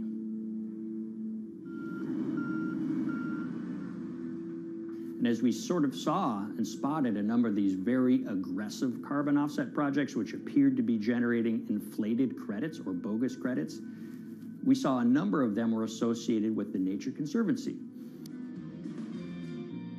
This surprised us. The Nature Conservancy is the world's biggest environmental group. They have about $1 billion a year in revenues, and they've been around for 7 decades. They've preserved about 125 million acres of land, and they've done so many good works over the years, and they've been very strong in terms of working with corporate partners. The Nature Conservancy has taken a different approach, a very pragmatic and pro-business approach. They will not go out and criticize a big polluter, but they're very happy to work with them. Some might say that, well, that's selling out, but others would say, and those at the Nature Conservancy would say, these companies have deep pockets. They can help fund important preservation work, and we have absolutely no problem working with them on this stuff. So companies are very warm, and they've partnered with the Nature Conservancy for many years. And yeah, it definitely lends a sheen of credibility to these projects. Here's 20 new reasons to visit Disney World this year. 1, 2, 3. If you look at, for instance, Disney, that's a sprawling company with theme parks and cruise lines that burn up diesel fuel. They have office buildings and television studios that consume electricity. So these companies are trying to make major reductions in their carbon footprints, but it's very difficult to change these fundamental ways their businesses operate. So Disney has been a big buyer of carbon offsets that are orchestrated by the Nature Conservancy. One of the projects that they buy from is called Pennsylvania Ridges. And that's a plot of land. Most of the land is actually about a 3-hour drive outside of Philadelphia. Interestingly, this land, 3,000 of these acres, was actually acquired by the Nature Conservancy in the late 1990s. This land was imminently threatened. There was a pending logging contract on this land. So they do what they've done so well for all of these years, which is they go out, they raise money from local philanthropists, and they go buy this land to protect it from developers and loggers. And at the time, according to an archived version of the Nature Conservancy's website, when they were proudly announcing this deal, they said, these threats have been abated because of this acquisition by the Nature Conservancy. So it's really interesting now, fast forward 2 decades to earlier this year when they put forward this carbon project. And if you look through it, this land is a key part of that carbon project. And what they're now saying is this land is now, once again, imminently threatened. 72% of the trees are going to be cut within 5 years. Now, this is just astounding because this land is owned by the Nature Conservancy. They do not clear-cut land that they've bought through philanthropic donations. So this scenario that they've put forward to get carbon revenues is not really plausible. And what that means is when you have Disney coming in and buying these credits, when it eventually lowers its carbon footprint because of these credits, well, that won't be a credible or truthful claim by Disney.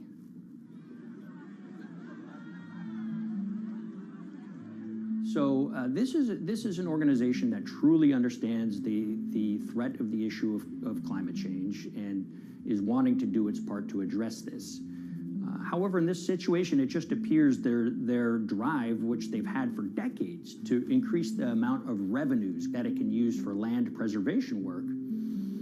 Nature Conservancy and many others see that carbon credits as a pot of money that they can tap into to further their own benevolent aims. But unfortunately, what this has resulted in is claims of climate progress that just aren't really happening. So the Nature Conservancy defends vigorously these deals, and they and others will say, look, our projects are just following the rules that these registries set up. So some would also put some of the blame on the registries themselves because they're setting up the rules which allow these vapid projects to get up and sold. So we've reached out to all of the companies we mentioned in this story, including Disney. They didn't want to be interviewed for this story, but they all told us that, look, we have to rely on the experts out there, and those experts, they say, are these carbon registries that have been set up. Most of these Nature Conservancy deals are set up and sold on this exchange. It's called the American Carbon Registry. Now, it's the oldest of these registries that allow voluntary carbon credits to be sold. They've been around since 1996. What these offset registries do is they set up rules, and any carbon offset project has to follow those rules. But there's this tension that's always there. If the rules are too strict, then it's going to be very hard for carbon offset projects to get up and running. So there's this balance going on where the registries want rules that attract projects, but they don't want it to be so strict where it will disincentivize projects from getting listed. One of the challenges with designing carbon offset systems is that there are normally two people at the table. You have buyers and you have sellers. And to some extent, you have policymakers, but you know, the buyers and the sellers are really the ones with the expertise, with the incentive to really participate hard, make a lot of things happen. And the challenge there is that both of them sort of want the same thing, or they're both happy with the same thing. They're happy with low-cost offsets and a lot of them, because that works for their business model. You end up, though, with nobody really representing the atmosphere, so to speak. Nobody's really representing the climate in those discussions. And so the policies end up biasing the whole system. And you end up in sort of a race to the bottom. And that's what we've seen happen. You know, when it comes specifically to the topic of carbon offsets, you know, I am a fan of carbon offsets in the sense that they can help mitigate climate change. They absolutely can.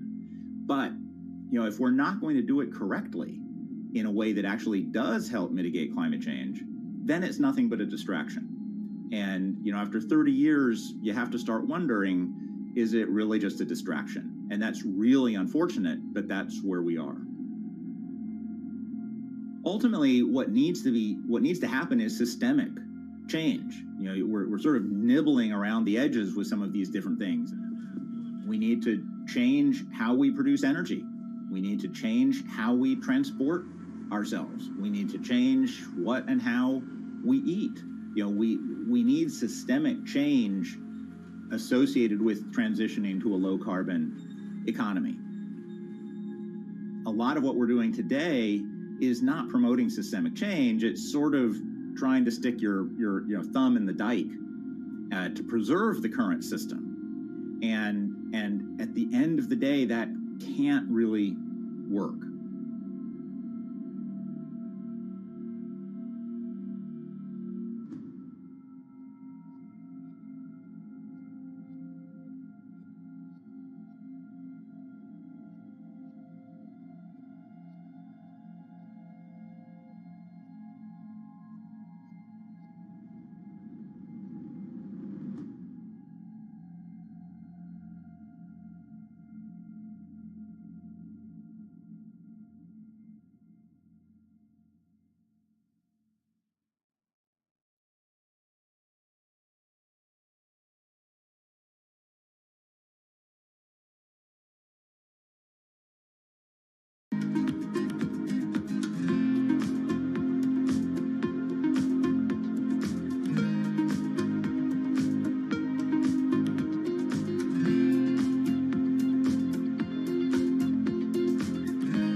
The Hyperloop. There's a good chance you've heard the name by now.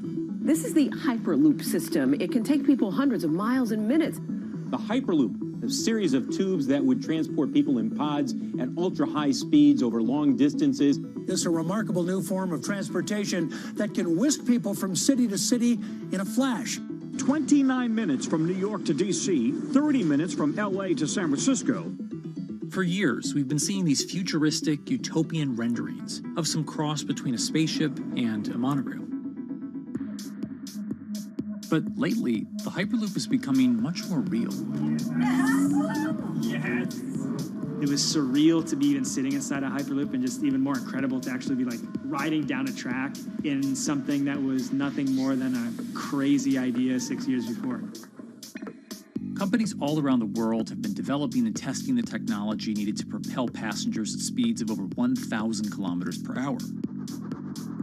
But for many, speed is only the first step to unlocking the full transformational effects of a new mode of transportation. Fast is what we just sort of take for granted in the Hyperloop world. It's the network effects that really deliver the benefit. And that opens up a completely different scale of economic opportunity.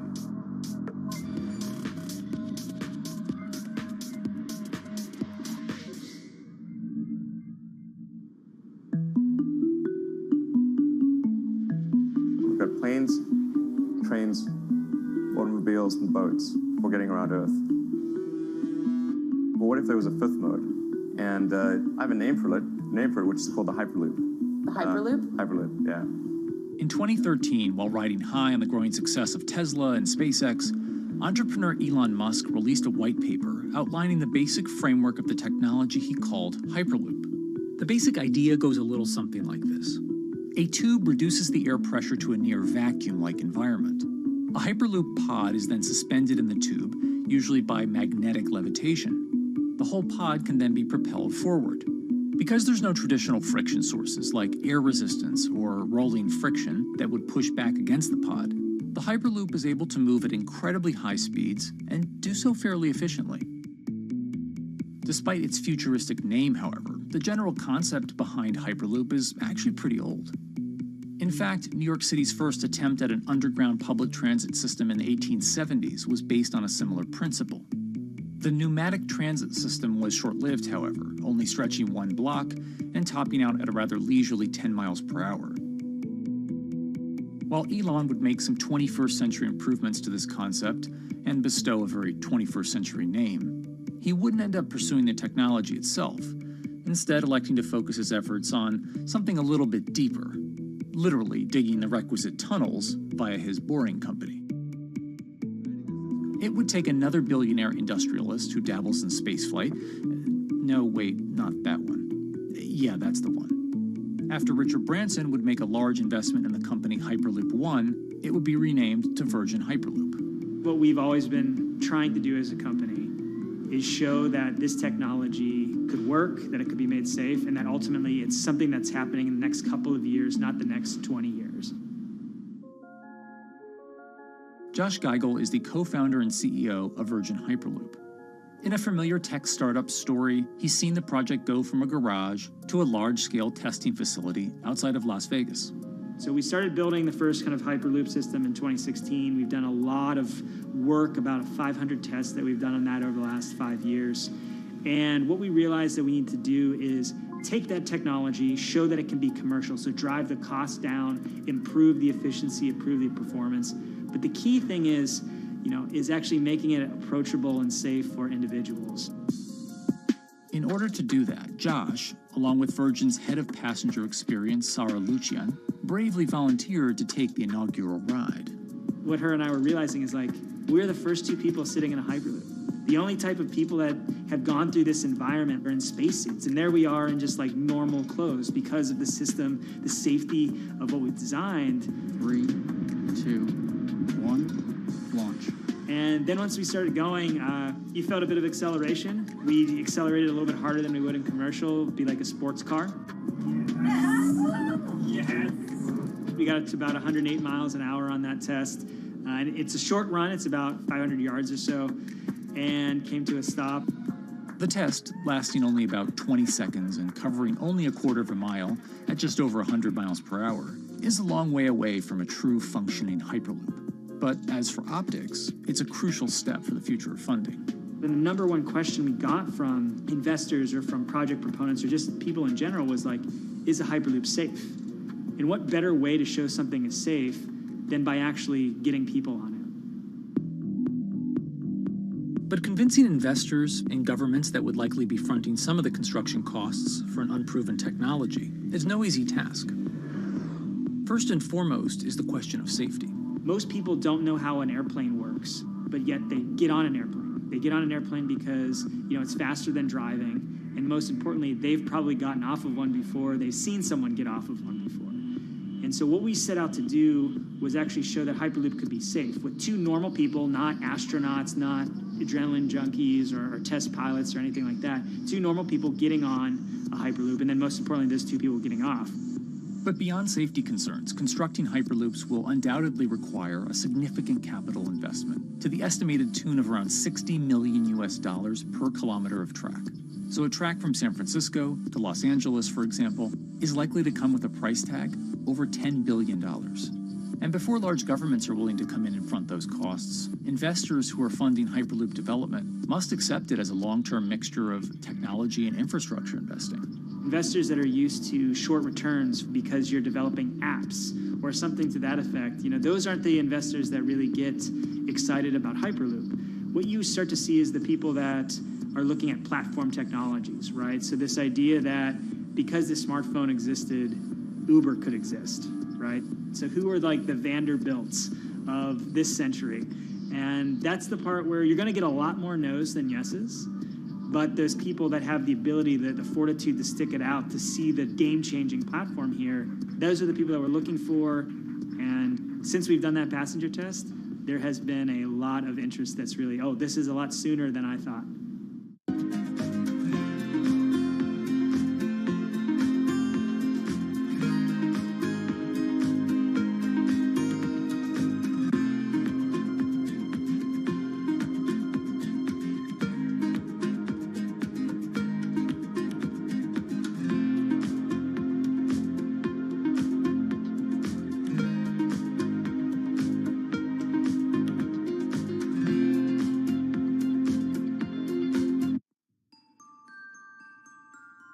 Envisioning the ripple effects of what Hyperloop could achieve, though, is fairly challenging at this stage of development.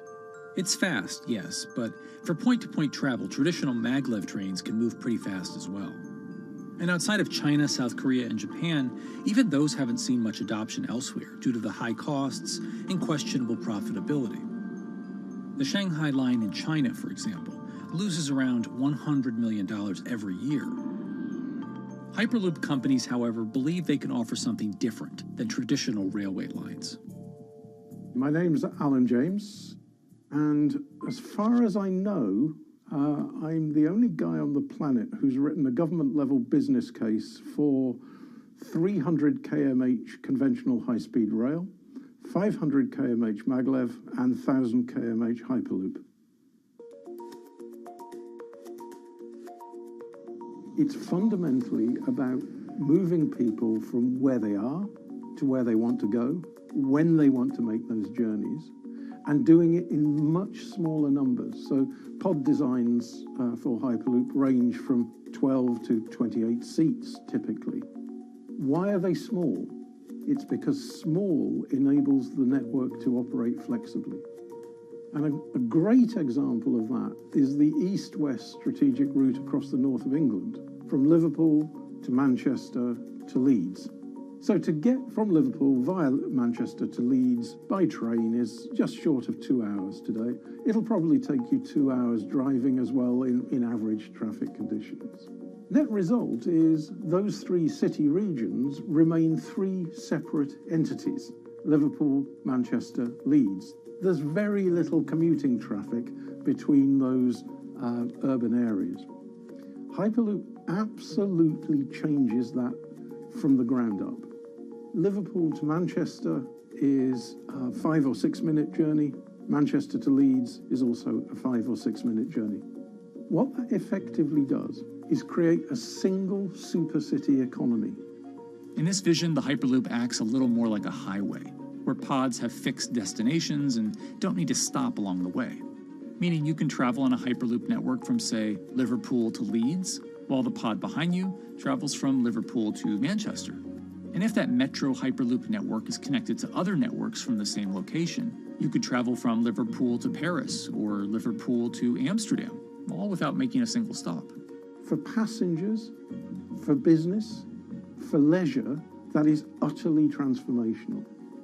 For high-value freight and logistics, it's equally transformational. But critically, if you do a Hyperloop network at scale, you begin to deliver massively significant carbon savings too. A multi-regional Hyperloop network could become a replacement for both short-haul passenger and cargo flights and traditional ground transportation, both of which are significant carbon producers. One Hyperloop-connected distribution hub, perhaps at an airport that is predominantly used for international air freight, replacing maybe 10, 12, 15 distributed road hubs. It takes a lot of polluting and inefficient truck haulage off the roads. That itself means roads gain extra capacity. Hyperloops will still need to use electricity to both move pods and maintain the near-vacuum environment in the tube. Proponents of the technology believe that this can be done by using renewable sources, including a combination of solar panels and battery technology that could be used along the Hyperloop itself.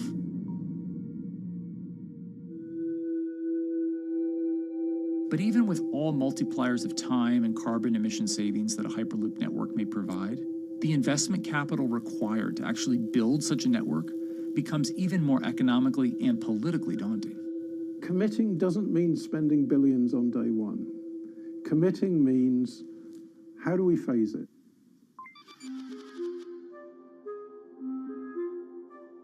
One company in the Netherlands is working to develop that technology, and perhaps more importantly, the international coalition needed to make the Hyperloop network a reality. So we are here in Europe's first full-scale Hyperloop test facility, where we can already prove every conceptual technology of the Hyperloop. This is Tim Houter, a co-founder and CEO of Hart Hyperloop, headquartered in the city of Delft. And while this testing tube might not seem as large as others, inside is a key technology to create the on- and off-ramp type infrastructure of a Hyperloop network. That is, a lane switch. That's something we can already test here. You can actually see it here, that the track is diverging from one track into two. That makes it possible to eventually split up the Hyperloop track in two sections. And in that sense, you can create a complete Hyperloop network that in the end will make it possible to travel, for example, over a whole continent. Take Europe, for example, with the same ease as you can now travel with a metro in a city. The nice thing about this magnetic levitation system that we've developed is that there's absolutely zero moving components in the track. So for example, if you have to do a lane switch, all you do is that the tube basically splits up, and statically the tracks also split up. And whenever the vehicle enters a switch, it either pulls itself to the right with its magnets, or it pulls itself to the left with its magnets.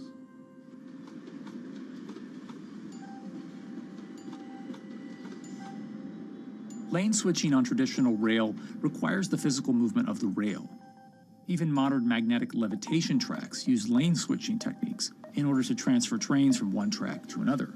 And this is a very crucial element, because this is the thing that limits the capacity and, in the end, the usefulness of the rail network. Because the moment that a track is switching, that means that at that moment you are creating an unsafe environment for the trains behind it. So you need a lot of space between trains.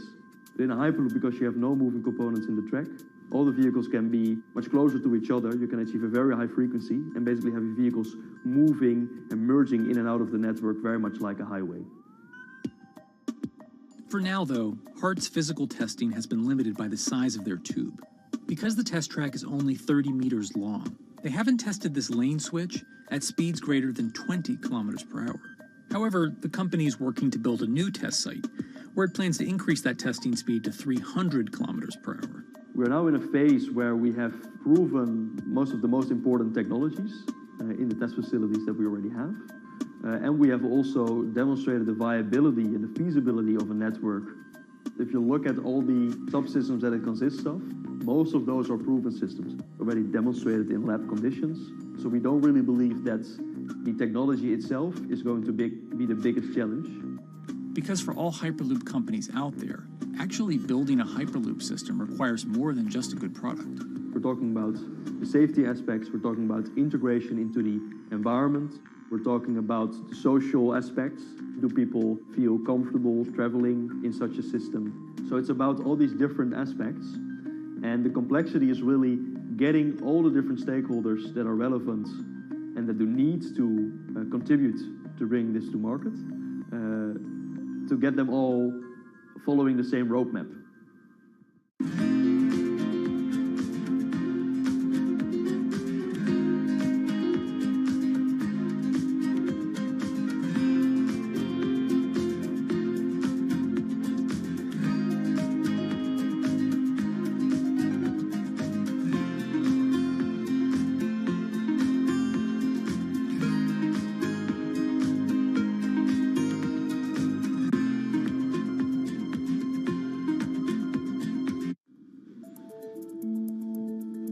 In order to help build this coalition of private and public interest in Hyperloop development, HART in 2018 partnered with other Hyperloop companies from Europe and Canada.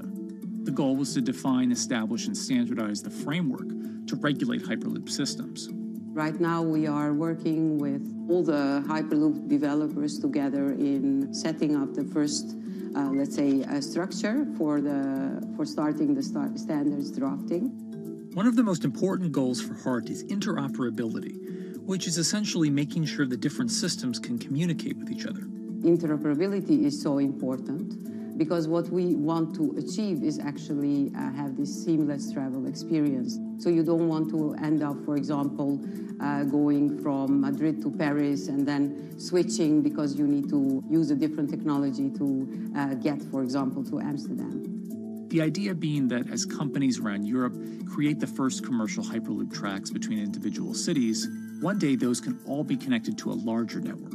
Everyone that believes that Hyperloop is a future transport system also realizes that there is a need to have this network because that's where Hyperloop thrives. Hyperloop is such a huge project. It's definitely not something that you can do on your own or as a single company. So you need to do it with a lot of other companies. You need to have the governments. And I think in that sense, the biggest challenge that we've encountered is to really get all the required parties together to take the steps in development and in commercial implementation. HART's next plan is to build the European Hyperloop Center, an open testing facility which will include a 2.6-kilometer test track. And the company hopes to test travel speeds there at up to 700 kilometers per hour. Virgin Hyperloop is also racing to construct the first commercial Hyperloop route, with projects in various states of development in India, Saudi Arabia, and the United States. Recently, the company announced plans to build a Hyperloop certification center in West Virginia, which will include a 6-mile-long test track. Proving the technology here will be crucial if Hyperloop networks can find a home among infrastructure investments that the Biden administration hopes to make. The idea that there's multiple Hyperloop companies, I think, is a redeeming aspect in the business. People really want to see something happen, so having multiple people move forward is good for that. I was struck when Josh and Sarah rode the pod. 2 or 3 of the major outlets used the phrase, "We now have a new mode of transport." And although all of that technology had existed before those 2 human beings rode it, it was the moment at which those 2 human beings traveled that short distance down the tube that in popular imagination, Hyperloop became a mode of transport. The metaphor I use with my team is that, the Wright brothers were first, but none of us fly on Wright brothers airlines anymore. If you don't continue to innovate, you're not going to be around, and so we'll continue to be at the forefront of building Hyperloop. Back in 2013, Elon had an idea. I think the difference now in 2021 is some brilliant engineers have spent real time grinding out the details. And I thoroughly expect the next 3 to 5 years to be decisive.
This week, how hydrogen can transform our energy usage.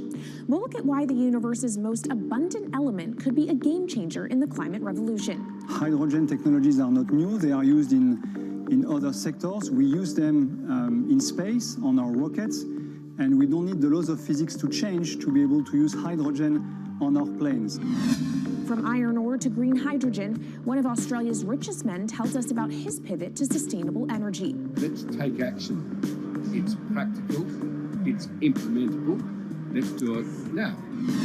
Plus, the hydrogen revolution. We'll speak with the CEO of Italian utilities firm Snam about his new book and how green hydrogen could be competitive within 5 years. Costs are coming down and people are waking up to the fact that it's the only way to decarbonize certain sectors. From Bloomberg's global headquarters in New York, I'm Kaylee Lyons, and this is Bloomberg Green.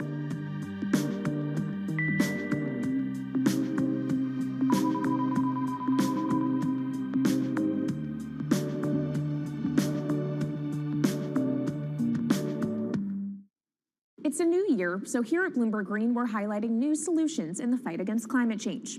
And one of those is as old as the universe itself, hydrogen.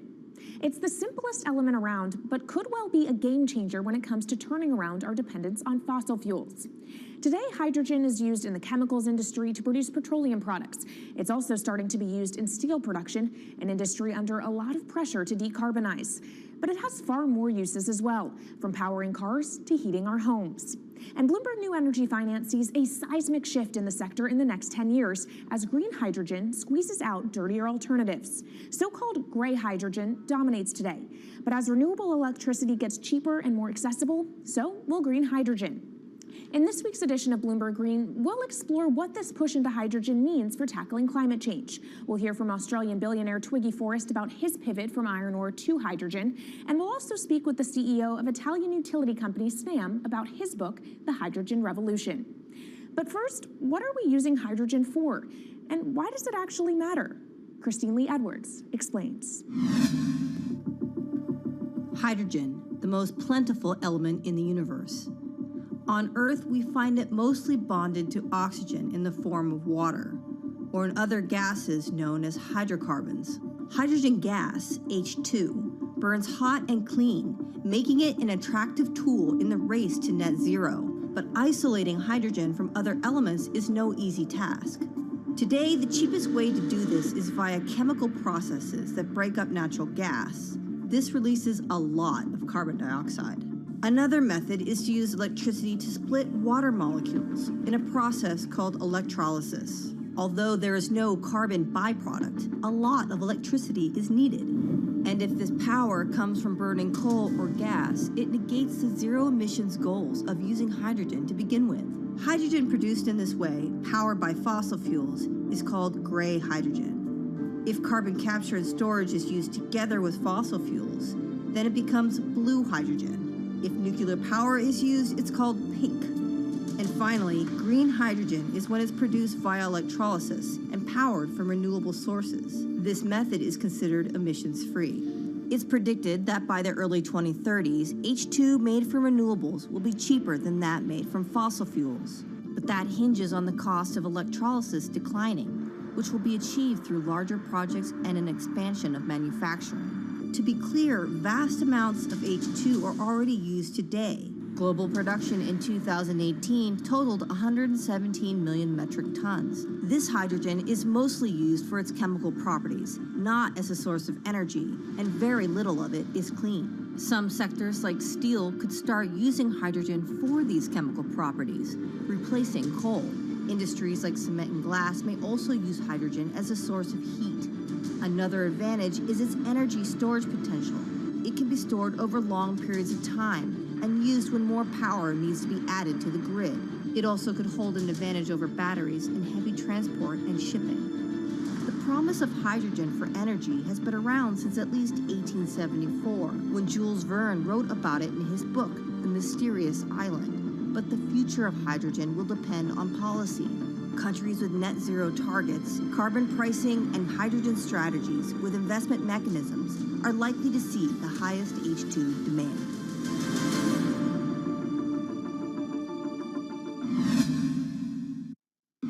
That was has Bloomberg's Christine Lee Edwards explaining what hydrogen means for the energy transition.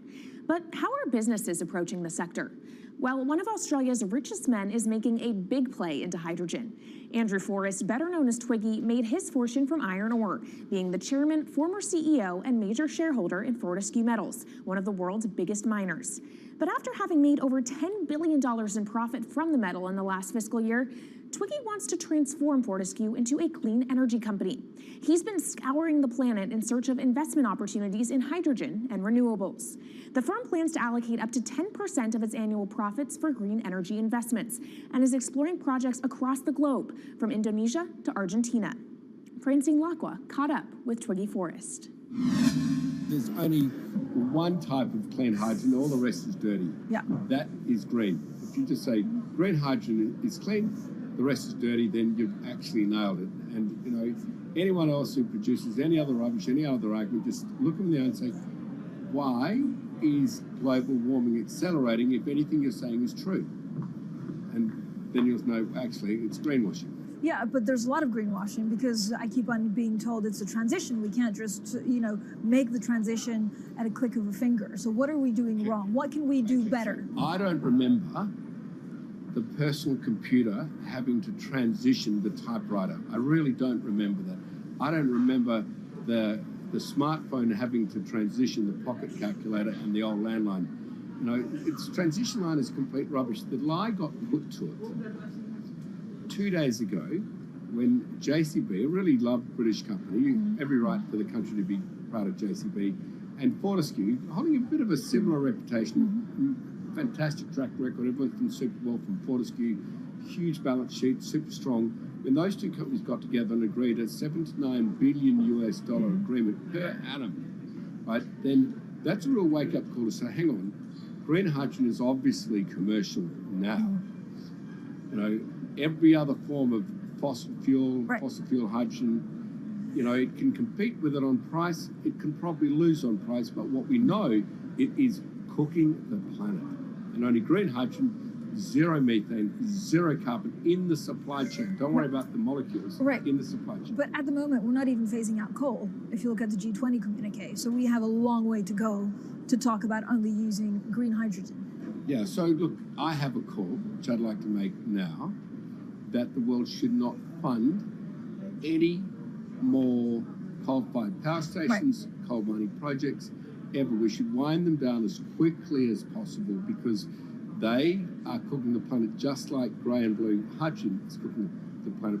Yeah. You know, hydrogen, which is not made from renewable electricity, is releasing 10 to 16 times more carbon, let alone the methane, which is worse, than it is hydrogen. So we've just got to stop doing things which are self-harming under the guise of greenwashing. So why are leaders so slow? Even if you look at the appetite for ESG investments, they're growing exponentially, so are emissions. So where are we allocating capital? Okay, so take the recent G20. There's probably a reason why there wasn't strong action coming out of the G20 because people were not aware that major transactions between large companies were taking place now on green hydrogen, that actually this pollution-free all the way through the supply chain fuel was now being transacted at multi-billion-dollar scale.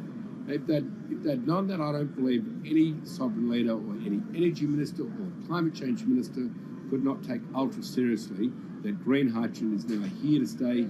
It's broken through. History has been made. It will never go back.